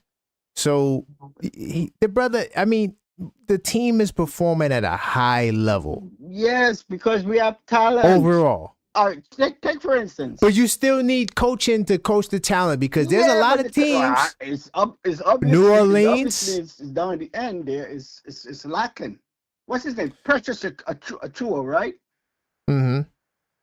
You see how he attacked the basket? Is he a big time talent? No, but he definitely has those abilities. He's good. Right. I like him. Yeah, I like him. So but he's not big time though. This is why I'm saying. Remember, he wasn't getting much time. Mm-hmm. You have to give him time. He shoots free throws, and he goes after the basket, and he puts up the ball. He might fail, but guess what? I'm glad he did put the ball up. So do you consider the Sacramento Kings? I'm not sure how much NBA basketball you watch overall, but do you consider Sacramento Kings a team that has talent? They have a lot of some talent, but guess what? Mm-hmm. It seems like they have a different agenda. Oh, okay, but they did fire their coach. Yeah. But that's what I was kind of leaning to. Like, you got teams with talent, right? I feel like the Sacramento teams had a lot of talent, but clearly their coach could not really do nothing with them. Coach Tibbs is the best coach we've seen in New York City. Remember, he was to be fired. Remember? What kept him on the team? Yes. Remember, he was to be fired. You know what kept him on the team? Which year are you talking about? About 2 years ago. About 2 years ago. The year when we started out 10-13. Yeah. And he had Fournier, and then he made the adjustment. Yeah. Do you remember that? He went to the night. And what's his the point guard we had from where was he? From Washington? Kimber, no, I don't think that year he was in the hot seat. You talking about the Kimber Walker year? I don't think he was on the hot seat there. I think the following year, when we first got Brunson, I think because we went 10-13, and I remember because I keep track of all the news, especially since I was doing this channel. And they were saying, oh, Tibbs this, that, and the third. But then we went on a run. Like, I mean, because once he switched to the 9-man rotation, boy, that's when everything just all right, boop, all right, all right. click. Let's go right there. Let's go right there. Mm-hmm. Let me see if I can put that on the screen too. As soon as we went to a 9-man rotation, right? Yeah. Mm-hmm. Aren't we having the same problem? Well, right now we've seen like damn near 8.5 right now. You know, we've seen 8-man rotation. But I'm saying, you see the better results we are having? Yeah, when we go 9-man, it's better. Yeah, it's better. Well, it's way better. When we go 9, sometimes 10. Sometimes Facts. 10, because you know why? You know why? The word for that is adjustments. You understand what I'm saying to you? So it's obvious you're doing the same thing. 8. Some games, depending on what team you're playing, it's a much faster game. So you're tired. You need at least a 1-minute breather. Sometimes you need a breather just to see what's going on the field. You understand what I'm saying to you? You're in the game, but you're not clearly seeing what's going on. So when I pull you out, let you sit, you're going to see what's going on. And now I can insert you back, right? No, facts. I agree with definitely some of the things you're saying. But real quickly, what I got on the screen, because I put some stuff on the screen. This is what I'm talking about. When we went to the 9-man rotation, we won like 8 games in a row. Yeah. Then we lost a couple, but then we won 4. And so this was what kind of saved his job. And then towards the end of the season, we just really started to take off, and we wound up finishing 47-35. Second round. I said, give me my flowers the last time, you know? Give me my flowers. You got to put these guys in. But the one reason why we were reluctant to give you your flower, and salute to you, you definitely deserve your flower, especially on this show. We appreciate when you call up. But the one reason we were reluctant was because you said Tibbs can't make the adjustments. Remember, you said Tibbs can't. If you're doing the same thing over and over, I got to use the word can't. Well, let me, and this is when I put my Tibbs, you know, I'm not an apologist, but I'm just going to get this real Nick talk. Our bench was hurt all year. We didn't have guys who he trusts. I know you're going to say he had the young guys. I know. And I agree that Pacome Dadier or Ariel, no, more so Ariel, I felt should have played over Jericho Sims. I said that on the podcast before the season started. I said Ariel should play. So I'm with you. Yeah, of course. I'm with you on that. But also to play devil's advocate, you know, Tibbs, he kind of has his structure where he has these guys that are his guys in terms of, okay, I can trust you guys to run through the wall for me. I don't think he developed that trust in those guys as of yet, but doesn't mean that he couldn't play them 8 minutes. I'm with you. But now, going forward, after All-Star break, I'm telling you, OG's going to be back, and more than likely when we go to Chicago, or at least the Cavs game. OG's coming back, right? Mitch is more mental with him. I'm hoping that he could come back before the end of the month as well. Now, you're not going to have to worry about, it's definitely going to be a 9-man rotation for sure, but you also don't have to worry about guys playing 40 minutes unless it's overtime. But for the most part, guys won't be playing the 40 minutes, right? Do you feel confident that, you know, Tibbs will give less minutes to OG, you know, Mikal, even though I think Mikal can play it, but Towns, especially less minutes to Town. Do you foresee that happening at least? Tell me, why do I have to force you to play 9-man when you have seen it work year after year? Tell me, why do the public, the fans, have to force you into playing a 9-man rotation when you watch and you see some guys are winded? Mm-hmm. Some guys could run all night. Look for Hart. Look, Hart could run all night, right? Mm-hmm. But OG can't run all night. OG can run most of the night. Yeah, I wouldn't do that though, OG. Yeah, I wouldn't. I wouldn't put him in that. Yeah. So you're there for a reason. You're there for a reason to see when like tell me one guy that wants to come out the game. There's not much. Everybody wants to run. But you gotta say, hey, you gotta know your players. And that's why I said he makes a grave mistake by not playing the young guys. Like some of the games, when you're like depending on the team you're playing, that's the perfect time to put in a young guy. Just to give him hope. Yeah. Yeah. But the T-Mac thing always scars him. But also, real quick, Anna Grill, salute to the chat, by the way. Tibbs, I'm not saying Tibbs was to be fired. I know Trevor's saying that. But Tibbs, I said he was on the hot seat when we went 10-13 during that time. He was definitely on the hot seat. But he once the team went on that run, it kind of like took the pressure off, and then they finished and did what they did in the second round. And so from that point, I don't think Tibbs was to be fired after that. I don't think Tibbs was ever on the hot seat again, in my opinion. Even though there might have been some reports at other times he was on the hot seat, but yeah. And by the way, salute to you, Tory B, as well. But Trevor, the point that I'm saying is that I don't think he had to be forced. I think that now we got 12 guys that he can have confidence in, and I'm adding Delonte West to the list, though Delonte West more than likely won't get no time. But we got 11 guys. No, listen, we got 11 guys. We got 11 guys. We had 11 guys from day one. No. We got 11 guys that Tibbs trusts that also have experience. How right? do Maybe you not build trust. No, I'm gonna tell you. Look, I'm gonna put it up. I'm gonna put it up on the screen for the people too. Salute to everybody that's watching. I go in and out of research mode just to give some extra context so you guys can see what we're talking about, right? My whole argument is, how do you build trust? No, but trust is, I'm going to tell you what trust is, because the trust that came with Landry Shamet was his experience outside. Like Tibbs because right now we let go of the whole young boy thing. When we traded the 6 picks for Mikel and we traded RJ Barrett, Grimes, it was give me veterans because we're trying to win. I'm not against that. I liked him, but what I'm saying, I like RJ too, but now players, upper management is giving you the players, right?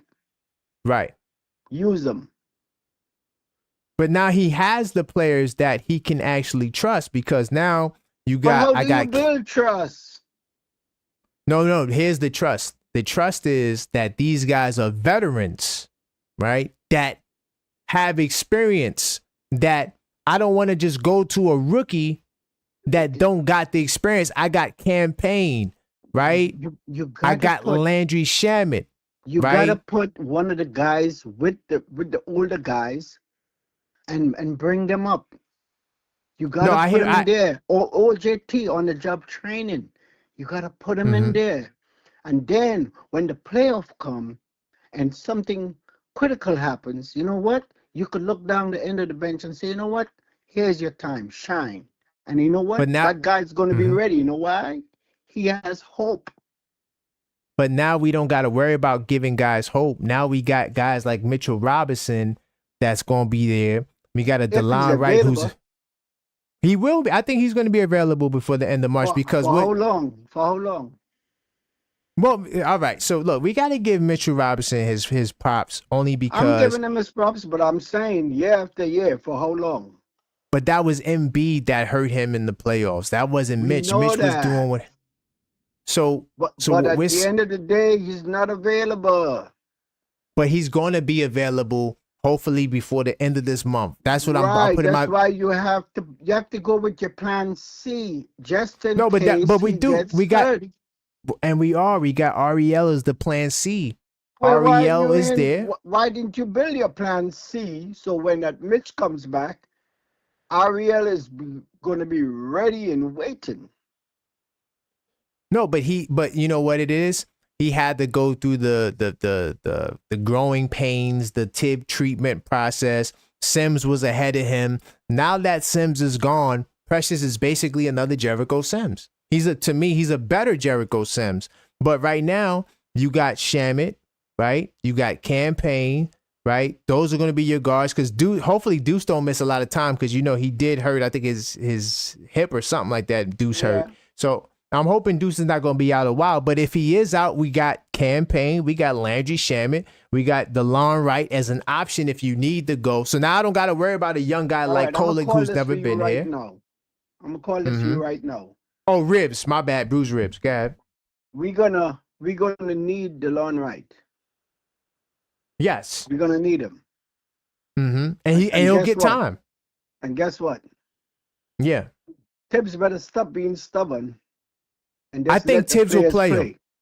I think he'll Let play the players DeLon play. because DeLon has experience. He's a But you veteran. can't wait for a guy to have experience. You can't wait for that. But that's This is the my team. point. But that's the team that we are. Remember, Leon Rose put this team together, and Tibbs also. I felt like he liked what he had, but we didn't foresee Precious Achua missing the time that he missed, nor did we foresee Landry Shamet dislocating his shoulder. So that kind of cut into what Tibbs and those guys wanted to do, because if those guys was there from day one, we wouldn't be having this conversation. I know, It would be but it's like playing cards. When they deal the pack, right? You gotta play with what's in your hand. You can't play what's not in your hand. You gotta play with what's in your hand, and therefore, that's why you have to be objective sometimes. Sometimes you don't see a guy true talent until you put him out there. that's a fact. You could be in practice. You see some guy, like for instance, I like what's his name? Jericho Sims. Him and the forward we had, what's his name? They got the same demeanor. We traded him. He was a number 1 pick. You talking about? We traded. Huh? You talking about Obi Toppin? No. Light skinned guy. Very quiet. Obi Toppin. No, not Obi. Before Obi. But we picked him instead of Bridges. We picked him instead of Bridges. You talking about Kevin Knox? Kevin Knox. Yeah. Him and what's his name has the same demeanor. You see how they quiet, they don't, nothing phases them. In New York City, remember this talk was before? New York City, you need a certain type of guy to play. He has to be kind of mentally tough, because he has to play something other than basketball, which is the brain game. Right? Yeah. I could have told you, I like Sims, but I could have told you Sims ain't gonna make it. He ain't gonna cut it. He score a basket. You never know. He even had 5 points. Come on. Yeah, I did a post saying that he doesn't have putting his mojo 2 for New putbacks York. in there. Yeah, I did a post saying it was impressive that he had 2 putbacks. Yeah, so. Yeah. All right, Trevor, man. Listen, man. Look, man. I like, but I still remember. I'm still Knicks. I'm always Knicks. No, of course, no. I know that. No, I'm definitely not questioning that. I'm just massaging the coach. There. Any final thoughts you want to get off, man? I wish you would let some of the other coaches have some kind of input, because it's obvious. Year after year, they don't have any input. Right. I don't know. I don't know, but it could be possible. I don't know. But I mean, people say great things about him. But Trevor, man, salute to you, man. Hey, I appreciate it. My job. You think I'm gonna say the food in our restaurant is bad in front of the boss? Hell no. I said, come on, we got good food here. Right? Copy. I got you, brother. Pays the bills. I got you, family. So, right. Any final words? Are you good? You good? Yeah, I'm good, and I just wish that we come up with a strategy to inbound the ball. It's too basketball 101 for me. Come on, you gotta find a way to do that. Come on. I got you, T. It's too painful. Yeah, I definitely got you, man. All right, family. All right, guys. Hold the fort. Later. All right, peace. Salute. That was Trevor out of Brooklyn, Queens. I just realized that Mike from PA called. Mike, if you still there, you want to call up? Let me send him a text. I just realized he called. You know what happened? A lot of people called at the same time. This was early in the show. So I'm gonna see if I can get my man Mike from PA. I like conversating with him, having a conversation with him, and my man Keith. Also, I missed your call. Definitely keep the calls coming. 646-995-8389. Yo, guy, by the way, until you guys call up, there's a guy who might be on the buyout market. I'm not sure if I don't think he's going to be bought out though. But and this is what I thought Leon Rose, the brilliant Leon Rose, was waiting for. And because we still got one roster spot available, and more than likely, if we can't get no one on the buyout market, it's probably going to go to TJ Warren. I think TJ Warren will get that slot. But let me put this in research mode. By the way, keep the calls coming, like I said. But and Mike, like I said, if you still around, I'll call you back. If you want to call, if you want to talk. And to everybody else, if I miss your call. But this brother right here, Chris Boucher, right, from Toronto, right? Right now, I don't think he's played the last like 3 or 4 games. And sources say that Boucher in his expiring contract generates interest from a numerous amount of suitors before the trade deadline, from the Clippers to the Nuggets, the Knicks. But Toronto opted to keep him. Word is that there has been no discussion to this point of a buyout. So I was wondering if this is what Leon Rose was waiting for, because I'm telling you right now, you get this dude off the buyout market, bro, you ain't got to worry about minutes, bro. There is no talk about minutes, bro. This dude right here is the only player we're missing to me in our rotation, off the bench at least, right? I'm going to bring up his basketball reference. And that's OG's buddy, Facts HRM the Great. This is OG's buddy. But this is what I like about him. He's shooting 36.5% from 3 this year. 10 points per game. He's 6'9", right? A real 6'9", not a 6'8", 6'9". 200 pounds, right? Good athleticism. Plays solid defense. This is a kid that you need on your team. So I don't know what the hell Toronto's doing. They just gave the brother, what's his name, Ingram, a contract. We got Yuri back in the building. Yeah, I'm back. Yeah, I up? want to go for Chris. Is it possible we can't get him? Well, right now, this is what I just had it up on the screen. They were saying the Raptors decided not to trade him, but you know there could be a possibility that this guy could be bought out, and this is why the great Leon Rose has held back on doing anything, because I think that he's looking, scavenging the buyout market, and I think this kid could more than likely will be a kid that we can actually get. I think that this is right. no, we got 14 spots. Oh yeah, we got 14 spots. See, people, I talked to the OG Knick fan earlier today too, and he was like, "Oh, who we gonna cut?" I said, "No, you ain't got to cut nobody. You got 14 spots. They never brought in the 15th guy yet. They always held on to that 14th spot." You think the Knicks would get TJ Warren? I think that if they can't get no one from the buyout, like this kid here from the buyout market, I think that they'll give TJ Warren more than likely. They'll bring him up.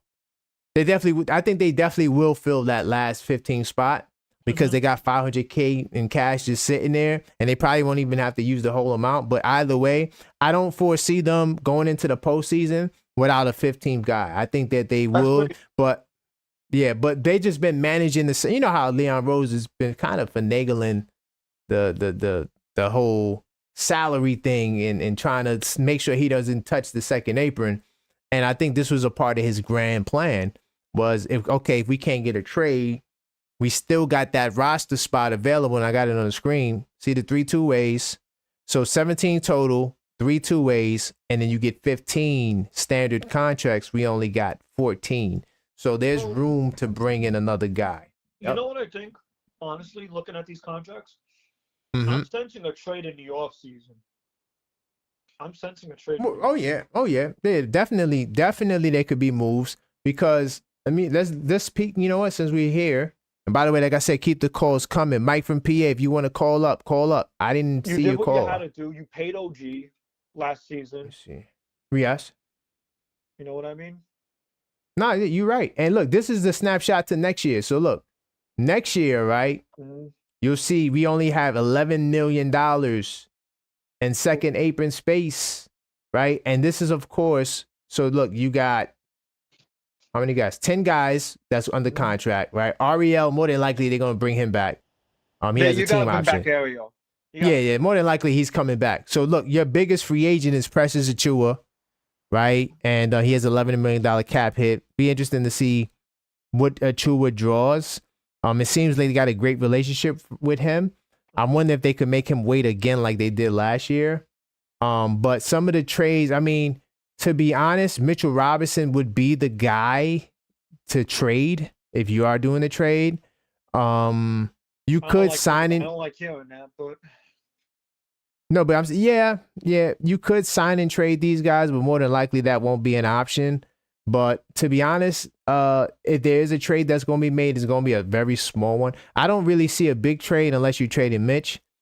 And so we got $11 million in space. We got $11 million in space, but also here's another key though. We're not hard capped at the second apron next year. Keep that in mind, y'all. So the Knicks could literally use this $11 million in space, hopefully to get a nice free agent, and then sign Precious Achua, go into the second apron, just hopefully for the 1 year or whatever they want to do. And so there's more wiggle room next season for the Knicks to actually, build a nice bench. If you're the Knicks right now, you need to upgrade the bench. If you're the Knicks. Yeah, for sure. They'll be able to get another good bench player. Whether or not they convince like the Chris Bouchard kid to come, maybe get him another little couple of $8 million and, tell him, hey, you're coming to New York, great place to be. I don't know, but they'll be able to do it. How will Tibbs? I know you just got off this conversation with Trevor. My concern about this is, are we gonna have a Cam Reddish situation again, like we did last time? That's what. Cam Reddish, who's Reddish though this time? Huh? Who's gonna be? You said a Cam Reddish situation, like so? Who would be Reddish? Chris Bottcher. Are we gonna have a Cam Reddish situation with Chris? No, hell no. This guy is better than Cam Reddish. What? This dude is better than Cam Reddish. He's a better defender. He's a better 3-point shooter. He's just a better player. Nah. He's not a Cam Reddish. The only thing is, I just don't know if he's gonna. I think he might get more money elsewhere because he's talented. He might can get like, a nice piece of change more than what the Knicks are willing to give. If only we still had Hartenstein. Whatever. Well, you wouldn't have Towns though, so yeah, I know. Keep that in mind. You would have Randall and Dante and Hartenstein, but you wouldn't have Towns. So I want to make a prediction 3 years from now. I'm not saying right now. Okay. 3 years from now, I know this is going to break a lot of Knicks fans' heart, and I'm probably going to get heated. This is the hottest take I've actually did on this show. What's that? Expect OG to be traded, not this year, in 3 years. Oh, I mean, if we don't win, I think everybody's expendable. I'm gonna keep it real. If we don't win, yeah, I don't think Are you expendable? Yeah, I don't think you're gonna be here in 3 years. Especially if you got a big contract like that. And then also in 3 years, his contract would be tradable. You could see some people picking up that contract, but I don't want to think negatively right now. I think that, we have a lot of potential to do some big things. And, and it doesn't have to be this year, and I think. Yes, I agree. It doesn't have to be this. And I think Dolan and Leon Rose is on board with that. Like, as long as we, we continue to build, like, even if we go out in the second round, but like we really taking it to the Celtics, because the Celtics have an expiration date. Trust me, they do. They got an expiration. They're not going to be there forever. Cleveland, I don't think they're going to be able to sustain. You know what? While we're on it, I'm going to pull up Cleveland's roster. But yeah, Boston's going to break that team apart this year.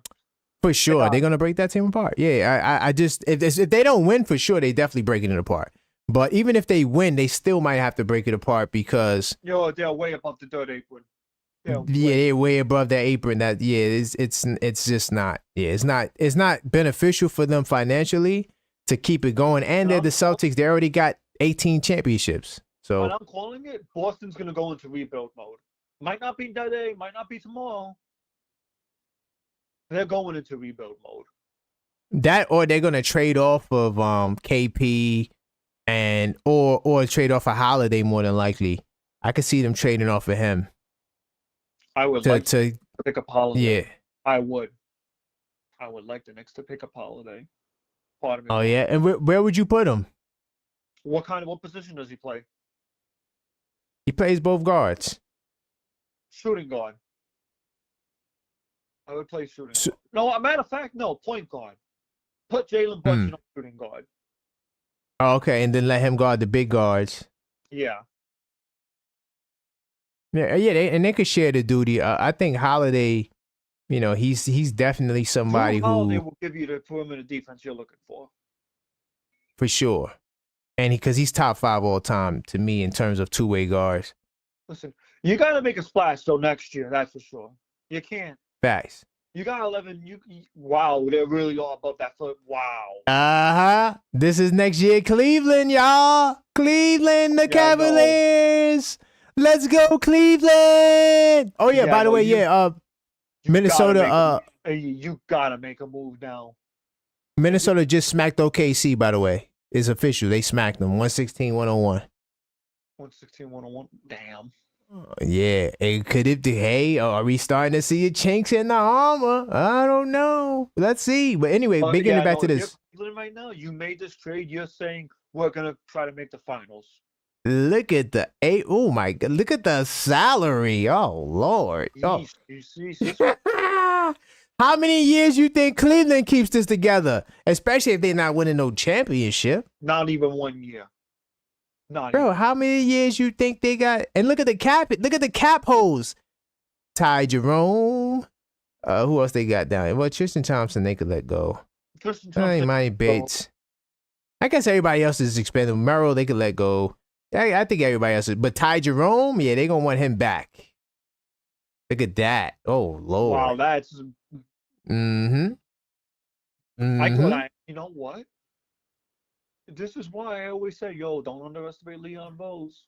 Do not underestimate Leon Rose, the GOAT. So a lot of these teams you've seen at the top right now, just money, just the business of basketball. Right. Put it like this. There's nothing the Cavaliers can do. They're already in the second apron next season. Dante and I are chopping it up. What do you mean? Did they get into a little chippy fight? Oh, word? They chop? No, I think he mean they talking. They was just talking. I don't see no. I didn't see no bad blood. So. You know what I think? I think Dante. I throw all the money at Dyson Daniel. Hey, John, I said the same thing. I want that kid on this roster. Is he a free agent? I don't think so. Check his contract. Let me see if I can pull it up. Hold on. Dyson Daniels. I think he's going to be a free agent though in 2026. They said he was giving Brunson the business yesterday in Knicks Tape Madness Discord server. Contract. He is on the rookie contract. Yeah, he got some time. He got a couple. He got another year. Yeah, Tibbs want to. But he's also restricted, so yeah, he ain't going nowhere. He ain't going nowhere. Hell no. Atlanta ain't. Yeah, Atlanta. Atlanta ain't that stupid. Atlanta ain't. Yeah, they dumb, but they ain't that dumb. I don't think they that dumb. They're but yeah, in rebuild mode, but they got something in that kid. I just want the Cleveland fans to know that this may be the last year of this team as we see it, because they are not sustaining this second apron status. I'm just glad that we doing research on the Call-Up Show. Yeah, I am too. I want to see what. So if I'm the Knicks right now, right? Yes, sir. So if I'm the Knicks right now, you're gonna extend Precious. You're gonna extend Precious. Yeah, for sure. He more than likely he'll be back. Unless they can get somebody they think is better. But I don't. I think Precious comes back no matter what. I think we're gonna be a second apron team too. next season. You Why know? do I have a funny feeling you're going to be right on that? Yeah. I mean, in order to build the roster, it's like, because like, all right, so you see, we go out and get Towns, right? That's what Leon Rose does. He builds up on the shortcomings, so we won't have that going further. So the shortcoming this year was our bench, primarily due to health, more so than ability, I think.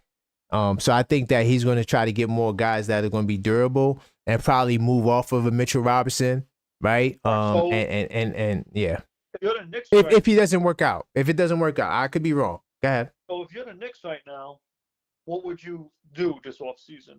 No panicking, no nothing. Right? Yeah, I mean, I would just try to get Chris Boucher or try to get somebody that's 6'9", another 6'9" guy in your rotation.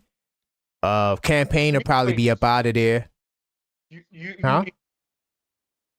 You need one. Yeah, Cam wasn't going to stay on his team long. I hate to admit it. Yeah, I don't think Campaign will be back unless we like do something crazy, go to the finals. He's like, you know what? I want to run it back. But I don't see him taking short money 2 years in a row. I think maybe Tyler Kolek. Tyler Kolek works his way up. I think you know how Tibbs is with his rookies. You know how Tibbs Mhm. is. The way I look at it with Tibbs, right? The way I look at it with Tibbs, you see how he is with Deuce. You saw what he said to Ariel Huckaparty. Don't let these minutes go to waste. Yeah. That's how Tibbs earns his trust. And I think a lot of Knicks fans don't understand that. Mm-hmm. Because Tibbs, as stubborn as he may be, he wants to see you develop before he calls you up. Facts. They all went through it. Grimes went through it. Emmanuel Deuce. Went through it. Yeah. Went through it. Mm-hmm. Yep. So you gotta work on it. He feels like if he gives a rookie minutes, that's going against what he stands for. Yep. By the way, this is the Knicks call-up show, y'all. Call up 646-995-8389. Let's go. The criticism I have of Tibbs, but it's the right criticism, I think, because say you give a rookie minutes, right? I get it. They got to make mistakes. They got to learn. Fine, whatever. Mm-hmm. You know what I mean? But it's one of those things where would we be without Tibbs? Is what I'm saying. Facts. No, that's a fact. I agree, and that's why I was telling Trevor. I said I showed him the list of coaches. Like, so our culture is win now. We're an actual free. People want to come to play for New York now. Facts. Do not even remember we were the New York Jets of the NBA for a whole decade. Yep. For God's sake, damn, that's bad, bro. And to make that even worse, like I'm a Jets fan too. Like, damn. Could you imagine what I was going through during that time? That's what I tell you, it was a blur. Throughout that whole entire time, I was watching the Duke Blue Devils throughout that whole decade. I was a college basketball fan. I was keeping track of the Knicks, but I was like, when I saw the 2014-2015 season with Phil Jackson, I was like, yo, this is got to be the worst basketball I've ever seen. And I know 2,000 Knicks fans went through it too. Yep. Then, by the way, hold on, B-Fitz. I turned up his volume. Hopefully that helps. They said for me to turn your volume up. Yeah, no, I'm not gonna stay on here long anyway. But yeah, no, that whole thing, that whole decade, we were all laughing stocks. Nobody wanted to come to the Knicks. Hell, even KD shot us. He said we want facts. Yep. That's why I always say I don't want KD on this team. Do not care. When Leon Rose came in 2020, we had probably the worst squad known to man. And guess who took us to the playoffs that year? Sure, we had Julius Randle. Tibbs gave every role player, every single role player in 2020 and the 2021 season had their best career of a lifetime. That's true. That's true. 2022, We didn't make the playoffs that year. That was the only time Tibbs was on a hot seat. No, technically that led to the hot seat because right after that, in the year Brunson's first year, and I had it on the screen, we went 10-13.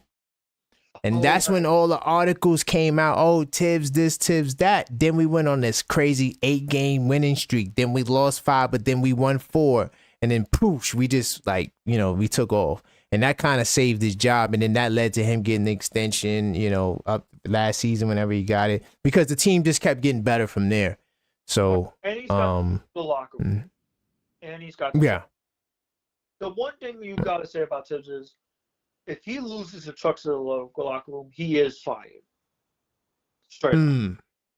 He is fired. But he ain't gonna lose it because he has so much relationships with all these guys, and even the guys he doesn't have a long relationship. Like Cat and Brunson, that's a deep relationship. Those are your 2 best players. Oh, so yeah. Cat and Brunson. I'm gonna defer from the tip sword. Cat and Brunson, I love watching them both play. I can biatch about Cat's defense as much as I want, but you're not gonna deny it.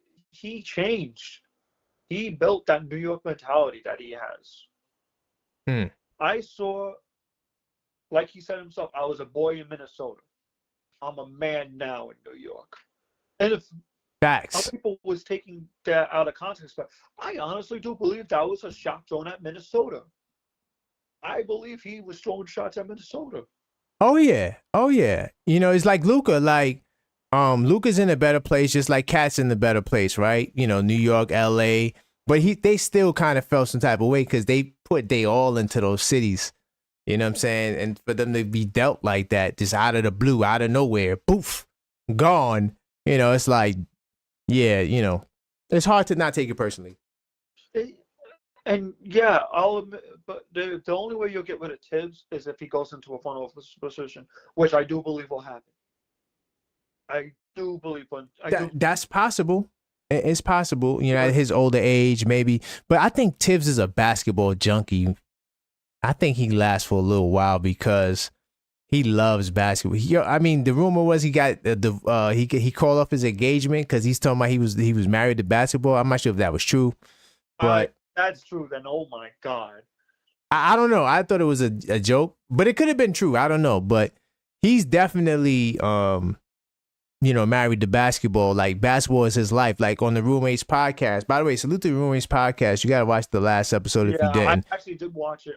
I want to talk about that. The Luka trade. Jalen Brunson and Josh Hart was both shocked about. Josh Hart was actually pissed about the trade. You know why? Josh Hart said it himself. If it was 3 hours before the Lakers, I wouldn't mind it. The game. But since it was like an hour or 2 after. Yeah. Like, really? He could have did this earlier. Yeah, that was funny. That was also funny, but I'm like, it makes you wonder. Was this like the Don Corleone hit assassin? Like, okay, Lakers win the game. You beat. Next thing you know, you trade off AD. Crazy. And here's the thing too. We're learning more about that till this day. You want to know who wanted to get that? You want to know who wanted Luka? The Minnesota Timberwolves was going to trade Anthony Davis. Was going to trade for Anthony Davis. They were going to trade Anthony Edwards. Get out of here. No, that came out? True report. That was a true Holy cow. Ant-Man for Luka? I don't know about that. That was a trade every team wanted. I don't know if I would do Ant-Man for Luka. I just feel like I don't know. Ant-Man is younger. But all we know is that Minnesota and Dallas. I don't know. Bucks. I know we're not talking about Knicks content here, but Dallas Mavericks and Minnesota Timberwolves were going to trade, and the trade was going to be Anthony Davis goes to the Dallas Mavericks. Anthony Edwards goes to the Dallas Mavericks for Luka. That's crazy. That's crazy. What the detail was, but there was some rumor about that. Wow. Hold on. B-Fit says, can you win the NBA Finals? Can you win the NBA Finals in the modern NBA without an enforcer? You need an enforcer for the NBA Finals. But who was the enforcer for the Celtics, though? Ooh, that's a good question. Who was the enforcer for the Nuggets? Aaron Gordon? Porzingis? Hell, Porzingis is enforcing what? He shoots from 27 feet out. Oh, HRM Gray says Jaylen Brown. I guess. So if that's the case, then OG Anunoby's our enforcer then. OG Anunoby would be our enforcer. Mitch would also be on. Yeah, Mitchell Robinson will be Josh Hart is like a damn enforcer. We need an enforcer right now. We do need an enforcer. That's not a lie. We need Mitch back. Yeah, I mean, Mitch is just. I think we have what it takes. I just think that time it may not be this year, but I think that we're close. Yeah. I think we're close. We just got to make a few upgrades. I think we got to make a few upgrades. We got to upgrade the bench.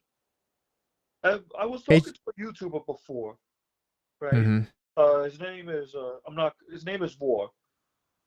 War. He's a Knicks fan. He's very old school. I told him, I put a comment, do you think we need to upgrade the bench? He's like, no, the bench is fine. They're going to get better as time goes on. I'm like, if you're the Knicks, do you want to chance that? Next year you're going to upgrade the bench. Nah, you can't. Nah, the bench will be upgraded next year. Trust me. It's going to be upgraded. There's going to be another player there that can produce. They're going to make a few trades here and there. You still got. Yeah. We can go into the second apron. They're going to improve the bench. Trust me. And also, they're not scared to go into the second apron. It just doesn't make no sense to when you don't have to. The player to go into right. That's the problem. Yeah, but next year they'll go into the second. If they needed to, they'll do it. If you're the Knicks, you know who I would go into the second apron for, which I don't think it's going to happen? I want to get Dyson Daniels on this team. Nah, there's no way. No way you'll get Dyson Daniels. I think you'll pull it off of Leon. Oh, you can't deny Leon, but the cost will be too high. I'm good. I don't think we need Dyson Daniels. I'll take a Chris Boucher. If they could get Chris Boucher next year, I'll be happy. I don't think that you need to do anything too drastic to this team. I think we would want a bench that's healthy next year for sure. Because that really is been the demerit on the bench this year. They were all hurt, so back to the Knicks though. Not this season. I think Dante comes to us. You think Dante? I think Dante DiVincenzo comes back. I don't see it happening because Minnesota, I mean, unless he's really like stinking up the joint, I don't see Minnesota coming off of him because I think he was starting before he got hurt. So he's there. He's the other guard with Ant-Man right now. Well, I'm not sure if that's because I think Conley was also out. I haven't really watched Minnesota. I'm not going to lie. This is the first time I've seen them in a while. So I don't really know who the hell this starts. But I know Dante was starting, though, when he got hurt. What do you do about Bridges? That's my question to you. Bridges? Mm-hmm. More than likely they're going to extend them. But I think that, and also on the Roommates podcast, they said that, no one is expendable, man. No one is untouchable. So Bridges could go in a deal, right? I'm not saying that I'm not saying we want that. I'm just saying maybe they say, hey, I'm not saying, and I don't want this, but hey, let's go get KD. Let's do da for KD, right? Not to say I want it. I'm not saying I want it. Relax, but I think that Leon Rose, they have goals. And if they needed to get make another really big splash, I don't think they're hesitant to do it. But I think that they like what we have. It depends on how we finish. So if we beat Boston, man, what more moves could you make, right?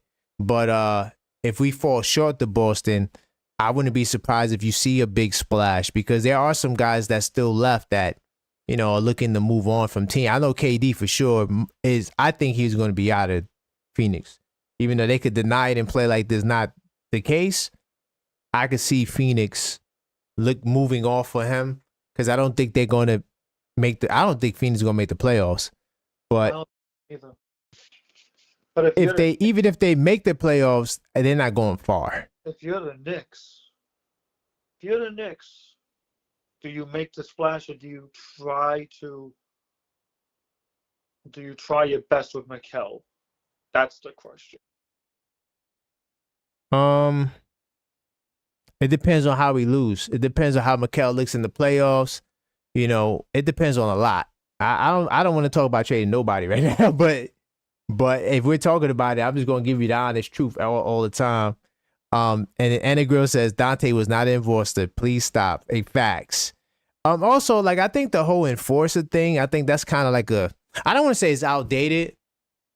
I'm gonna say it mattered more like back in the day because it was a very physical league, and you needed those guys that were going to just not back down.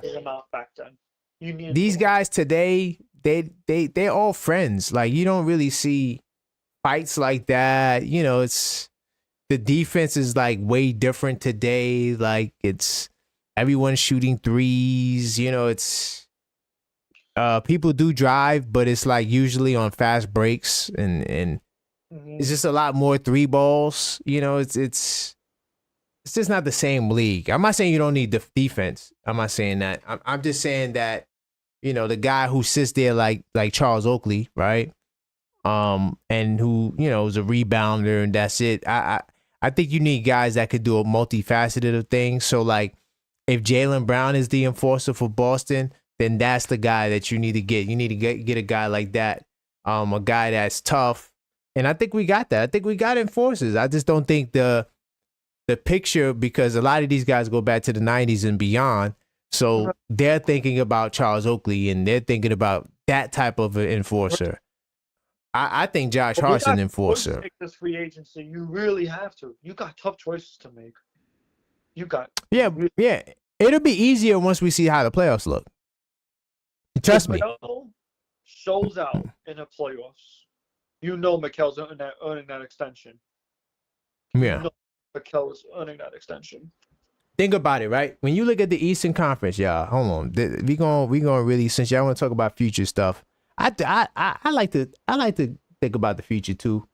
Let's have some fun, right? But since y'all want to talk about the future, right? Talk about future. I'm in a future talk today. Before I bounce. Look, I got the research mode up, right? So Cleveland, I showed you, they're automatically a second apron team. They ain't got to make no other moves. Cleveland Cavaliers, the way it's situated right now, second apron team. I know they don't want to stay there. Boston, same thing. We know they've been a second apron team for the past. This will be their second year, I think, and the next year will be their third year, right?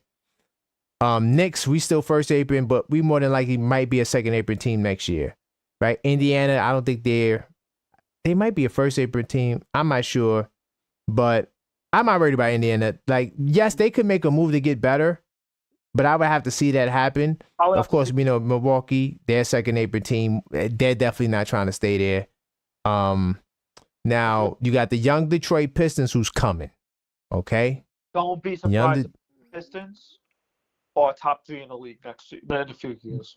They might mess around and get Julius Randle. Just off the humble. Like, you know what? Julius Randle, come through. Could you imagine? So Detroit is a team I would be kind of worried about, but not too worried about. But they could make a splash in free agency, right? Orlando's a team, they don't really got the money, but they're young. And if they stay healthy, they might be a problem. I ain't going to lie to you. Orlando might be a problem. Atlanta, Atlanta. They're going to be okay, I guess. But, it's just, I just got to see what happens with them.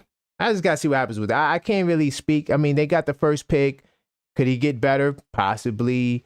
I like Jalen Johnson. Of course, Dyson Daniels. Everybody likes Dyson Daniels. I like Onyeka Okongwu. I like that dude. I think he's super talented.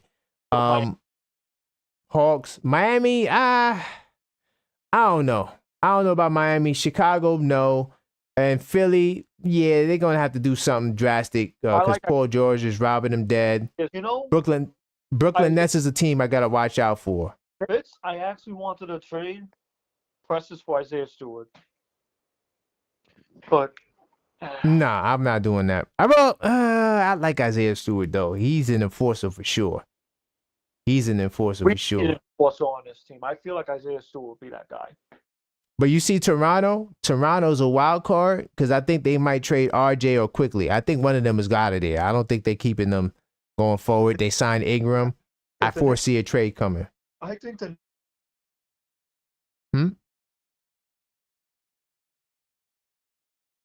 You got cut out.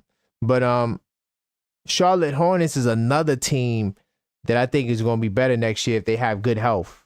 And they're probably going to get a good draft pick. Right? Wizards, no. Wizards is done.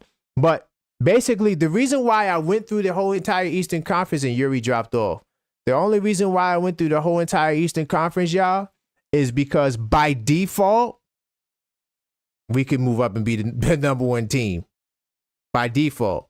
Because let's say the Celtics don't win the championship, right? And it's a good chance the Celtics don't win the championship. Not to say that we're going to be the ones to beat them, but maybe a team from the West gets it this year, right? Boston and the Celtics cannot afford to keep this team for 3 to 4 years, second apron, and you're not winning championship. Cleveland automatically becomes a second apron team. They will become crippled. The team that they have will be the team that they have next year, and they're going to lose a lot of the players that they had off their bench. Sam Merrill's out of there. There's a couple of other guys that's going to be gone. So Cleveland might have to make adjustments, right? Especially if they're not winning championships. Bottom line, what I'm saying is Knicks stay the course, add what they need to add. There's no reason why we can be the number one team next year. I'm just saying, like the way the Eastern Conference is set up right now. I told you the teams you got to watch out for. Detroit, they got money, and they having success this year. So because that's a deadly combination, money and success. Orlando Magic, they only had injuries, but they still got all their young people coming back. They should be better. Orlando's a team I would be worried about, right? I think Toronto's a threat depending on the trade they make. And the Brooklyn Nets, I'm telling you right now, I laugh at the Nets because they are laughable most of the time. But the Brooklyn Nets have the most money. They can literally transform their franchise more than any other team in the league. So the Brooklyn Nets might be, and they might get a damn top pick. They might get a top pick on top of a free agent like a Julius Randle, right? So the Eastern Conference is wide open for the Knicks, man. And this is why I'm trying to tell y'all gotta relax. Y'all gotta relax. Isaiah Stewart, it could happen. I think is he still on a rookie contract? Let's pull it up. I'm not sure. Isaiah Stewart might still be on a rookie contract. Oh man, Isaiah Stewart. Let's pull it up. Why not? We having fun. So y'all would run the 3-man rotation with him, Mitch, and Towns. You might have to give up Mitch to get Stewart, to be honest. You might have to do that. Let's see. Why didn't the search pop up? Oh, okay. It did pop up. All right, cool. So Isaiah Stewart makes $15 million a year. Oh, snap. They got him flat rated. So he got a flat rate $60 million salary, no bump in salary. So in order to get Isaiah Stewart, you have to trade Mitch. I don't know if they'll do the Precious Achua package. Beeman says, do you trust Brooklyn front office? Hell no, I don't trust Brooklyn front office. I think they're terrible. I think Brooklyn front office is terrible. It took him 2 years to figure out that you're a rebuilding team. Crazy. In terms of trading Ingram, you saying Toronto should trade him, or would you saying the Knicks should get Ingram? I'm a Duke Blue Devil fan. I love Ingram. I just don't know if I want him on my team. I don't like the defense. I don't think he plays enough defense. Miles Turner, what happened? Somebody said Miles Turner. He says, I know that's the point. We have one to step to MB because Mitch didn't. and Miles Turner. Okay.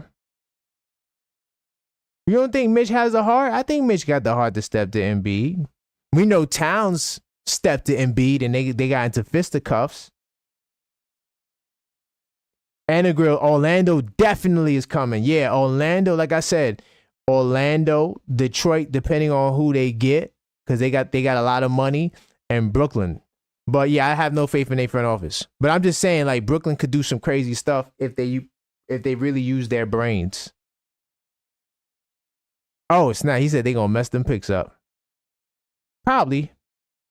Knowing them, probably. But Cooper Flag is the pick, by the way. Salute to the Duke Blue Devils. I know we lost the other day. I gotta go watch that game. What did Josh Hart say to Nang? Oh man, I saw that. I thought he was gonna get fined. It looked like he was messing with him. I'm not sure if that's his mans in them. Cause, you know, sometimes there's a lot of friendships in the league, and Josh Hart did play for a couple of different teams, so I'm not sure if they played together. I doubt it. I think Niang was only on Cleveland, right? I'm not sure. I can't remember where the hell Niang. Wait, was Niang on the Nets? I don't know. Either way, bottom line is, you know, they could have known each other, but it looked a little crazy though. It did look a little crazy. I do got a question, y'all. And like I said, this is the call up show. I guess this is the wind down. We will be returning next Friday for the Cavs game. So make sure you're here. I'm probably going to do 2 shows, a call up show and a play by play. But yeah, Josh do be trolling, man. Like when he told Reggie Miller, they're saying F you. That was crazy. That I wouldn't have had the heart to do that. You know, even though he's with the ops, you know, Reggie Miller still is a legend. I don't know if I would have had the heart to go to Reggie Miller and be like, they're saying F you and I'm an NBA player. You know? That took some balls. They trying to plant a flag. No, well, if they get the first pick, they definitely gonna get. I don't think no one misses out on flag. But I'm just saying, like, not that they necessarily gonna get Randall. I'm kind of using him as an example that the Nets literally could sign 2 free agents. They could sign 2 free agents and whatever other players the Nets have. Oh, I'm gonna show you guys. Let me show you the ridiculous amount of money these guys got. Right? Let me show you the ridiculous amount of money the Brooklyn Nets got. And yes, to my man that said, do I trust their front office? I definitely don't trust their front office. Because it took them a year to realize that they were a rebuilding team. They really were trying to compete with Mikal Bridges and Cam Thomas. They were trying to make the playoffs. They really thought that, you know, they were going to the playoffs or they were going to have success in the playoffs. I don't know what the hell they thought. Either way, the bottom line is they were not trying to tank. And I thought that was kind of weird. Let me see.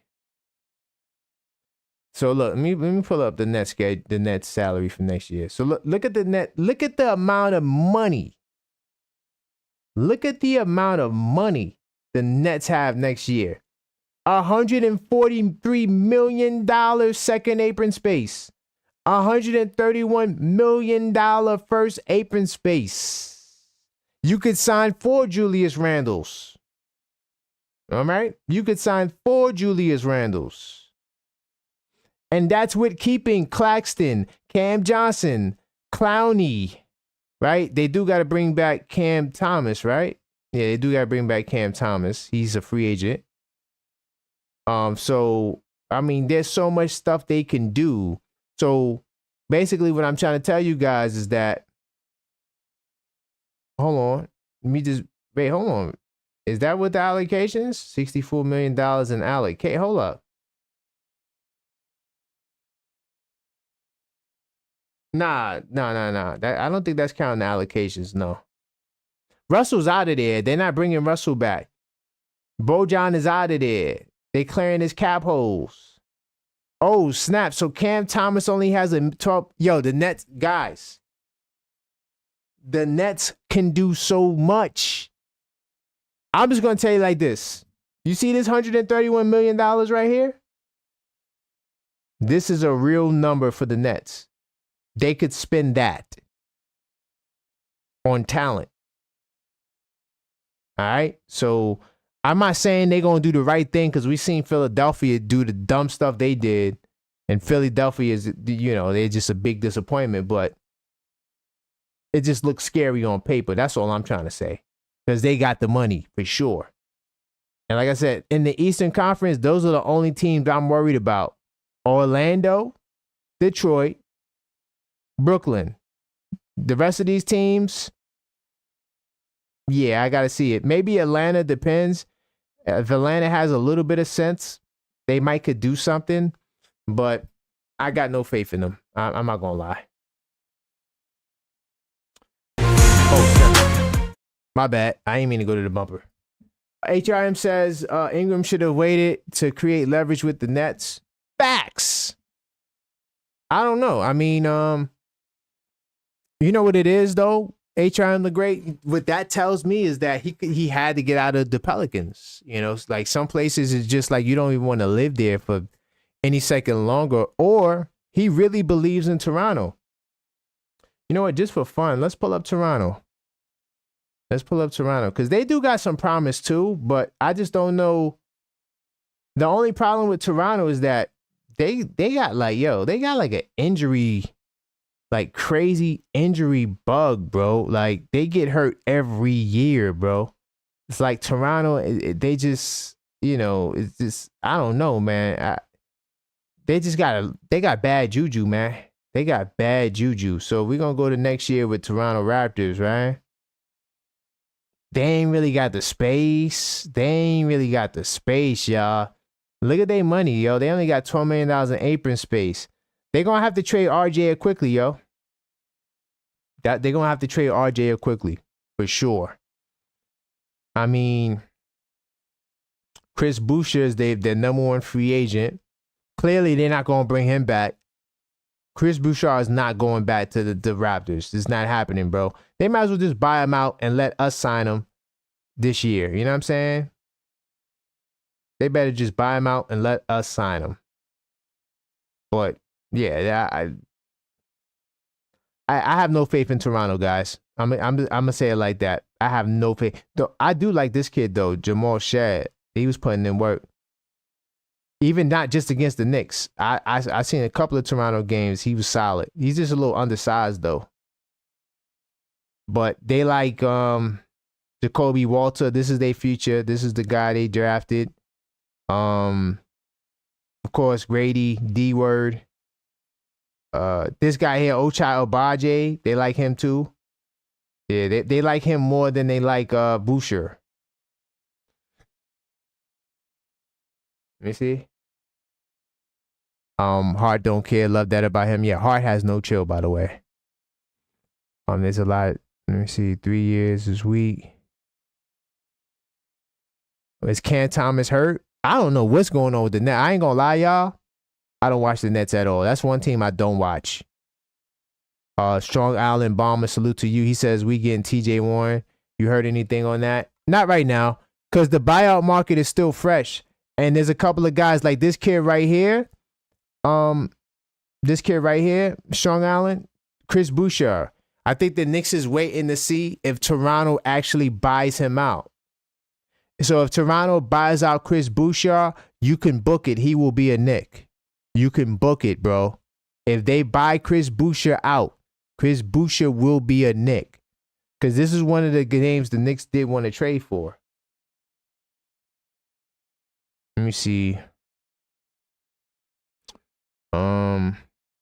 And like Ondio says, hit the subscribe button, hit the like button for sure if you're not subscribed. This is the Nick Call Up Show. Guys, you could also call up if you want to chat about something. We could talk about it. How you guys feel about the 3-point contest? You think Brunson got a shot to get it done? We ain't talk about that tonight. You guys feel like JB got a shot? And do you feel like JB or Towns got a shot to get the MVP? I think the new All-Star format, it might work. It might be exciting because I ain't gonna lie. I watched the rookie game and the rookie game was all right. You know, the format is not too bad. Because it's like the games are quick, right? And I feel like people like to feel as though like they're getting more value for something that's shorter. It's weird. It's like baseball with the clock. Like everybody loves it that watches baseball. Me, I kind of like, I don't know. I guess I'm kind of traditional. I like baseball without the clock, to be honest.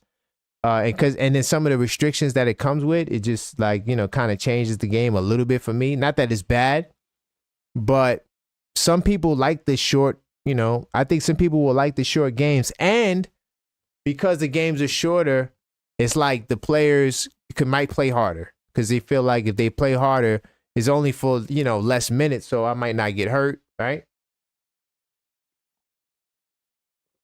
And I think that is some bragging rights. Like it's like an actual tournament. Like you could win, and then you're going to be going up against one of the young boy teams, So I don't think nobody wants to lose to them. So I could see guys getting up for this All-Star game, believe it or not, because I watched the rookie game. So if you watch the rookie game, you'll understand what's going to happen on Sunday. Let me see. HRM the Great, I think the reason why Toronto hasn't bought him out is because they're not trying to help nobody. Some teams is like, yo, man, if we can't win with him, I ain't trying to have you win with him. I think that's just really boils down to, and also they might buy out PJ Tucker. Was PJ Tucker bought out? Or wait, hold on. Did PJ Tucker make it to Toronto? Let's start there. Did he even make it to Toronto? Because he got traded like 4 times, right? PJ Tucker. He went all over the place. Okay, so PJ Tucker is in Toronto. They could buy out PJ Tucker. If they didn't buy out PJ Tucker, that's why they're not buying out Boucher. But Boucher is getting a whole bunch of DNPs. Let me see. Let me see if he played the last game.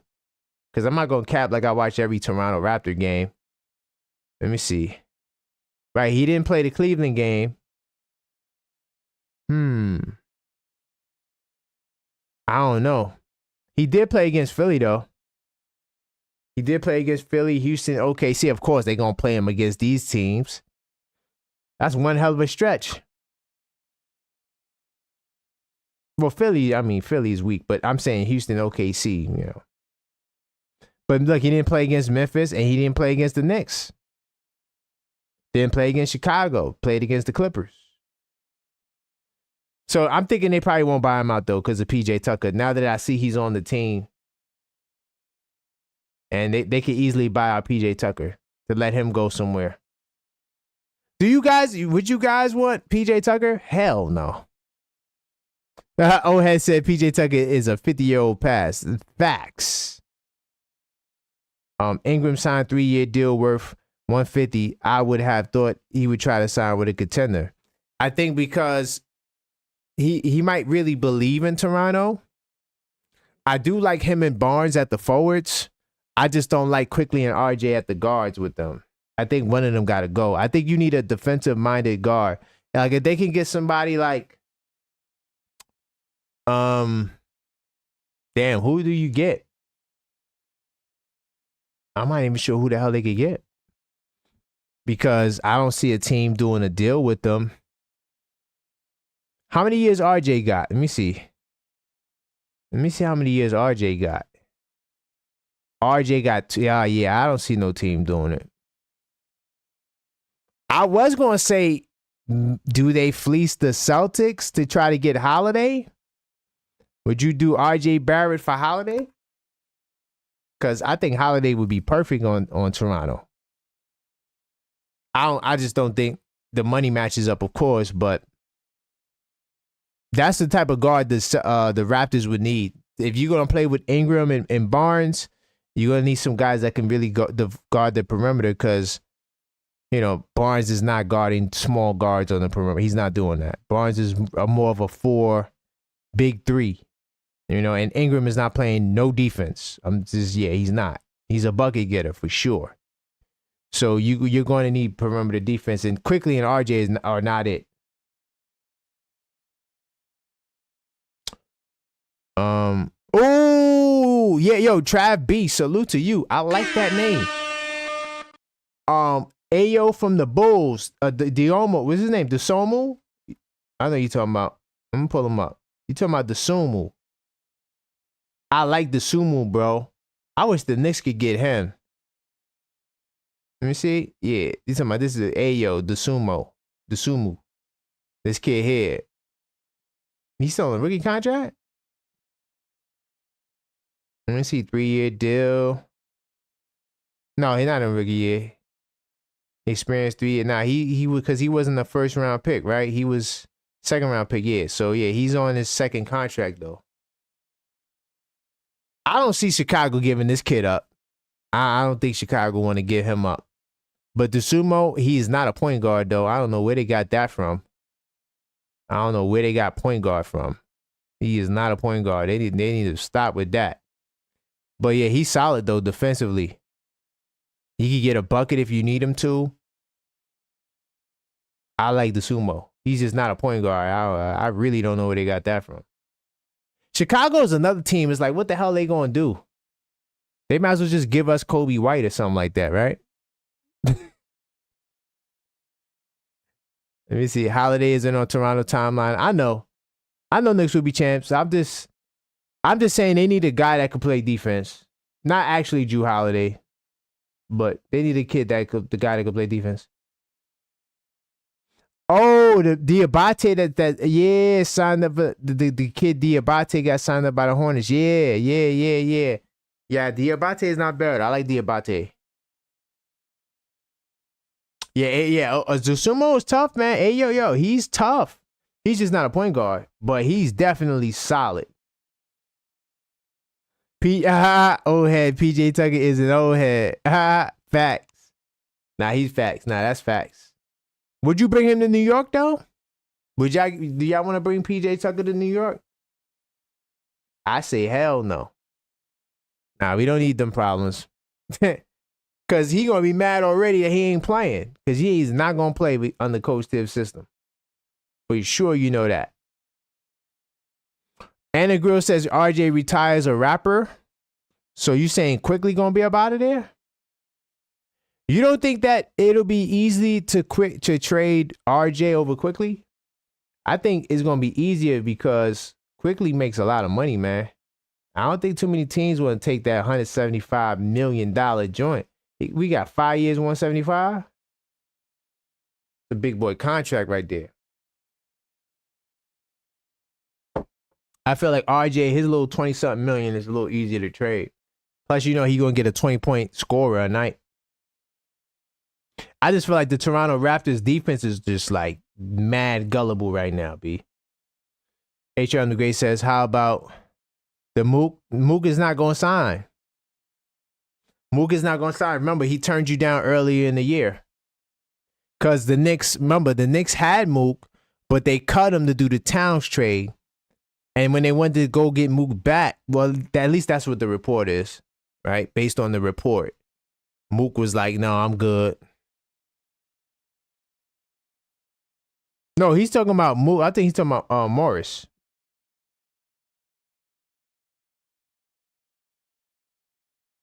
I think he's talking about Morris. So final call for the Knicks call up 646-995-8389. Final calls. And then we gonna be up out of here. Let me see. He's still inside. Yeah. Mook is still inside. Knicks pick Shamit over Marcus Morris. I thought that was not Markeith. Lonnie Walker's still out there? I don't think we lean at Lonnie Walker though, to be honest. He's not bad. But I do want to give a big time salute to Yuri, my man Keith, even though I missed you, Mike from PA, even though I missed you guys' calls, Trevor. Salute to all the guys in the chat. Knicks will be chance 25-26. Old head, buzzer beater. Salute to Maxine. Better late than never. Channel member and mod. Let me see. Buzzer beater Middleton's daddy makes glass. We already have Cat. Yeah, we don't need Middleton. Yeah, I gotta knock it off. Talking about Middleton. Salute the old head, Strong Island Bomber, Trav B, HRM the Great, of course. Knicks Tape Madness Discord server, channel member. Salute to HRM the Great. Anna Grill. Salute to B Fitz. Salute to Beeman Boy. Salute to Own Dios, of course. Channel member Mod. Salute to him. Salute to everybody that joined. Crimes Dad, I saw you pop up. Salute to everybody, man. This was the Knicks Call Up Show. Once again, we'll be back Monday for the podcast. And I'll re-release the schedule. Of course, we got the live play-by-plays coming up as well. Be on the lookout for that. And channel members, be on the lookout for the channel member show. I'm going to do a show more than likely Monday, but Monday, Tuesday, be on the lookout for a channel member show. And but that's all for this show, man. So until next time, let's go Knicks.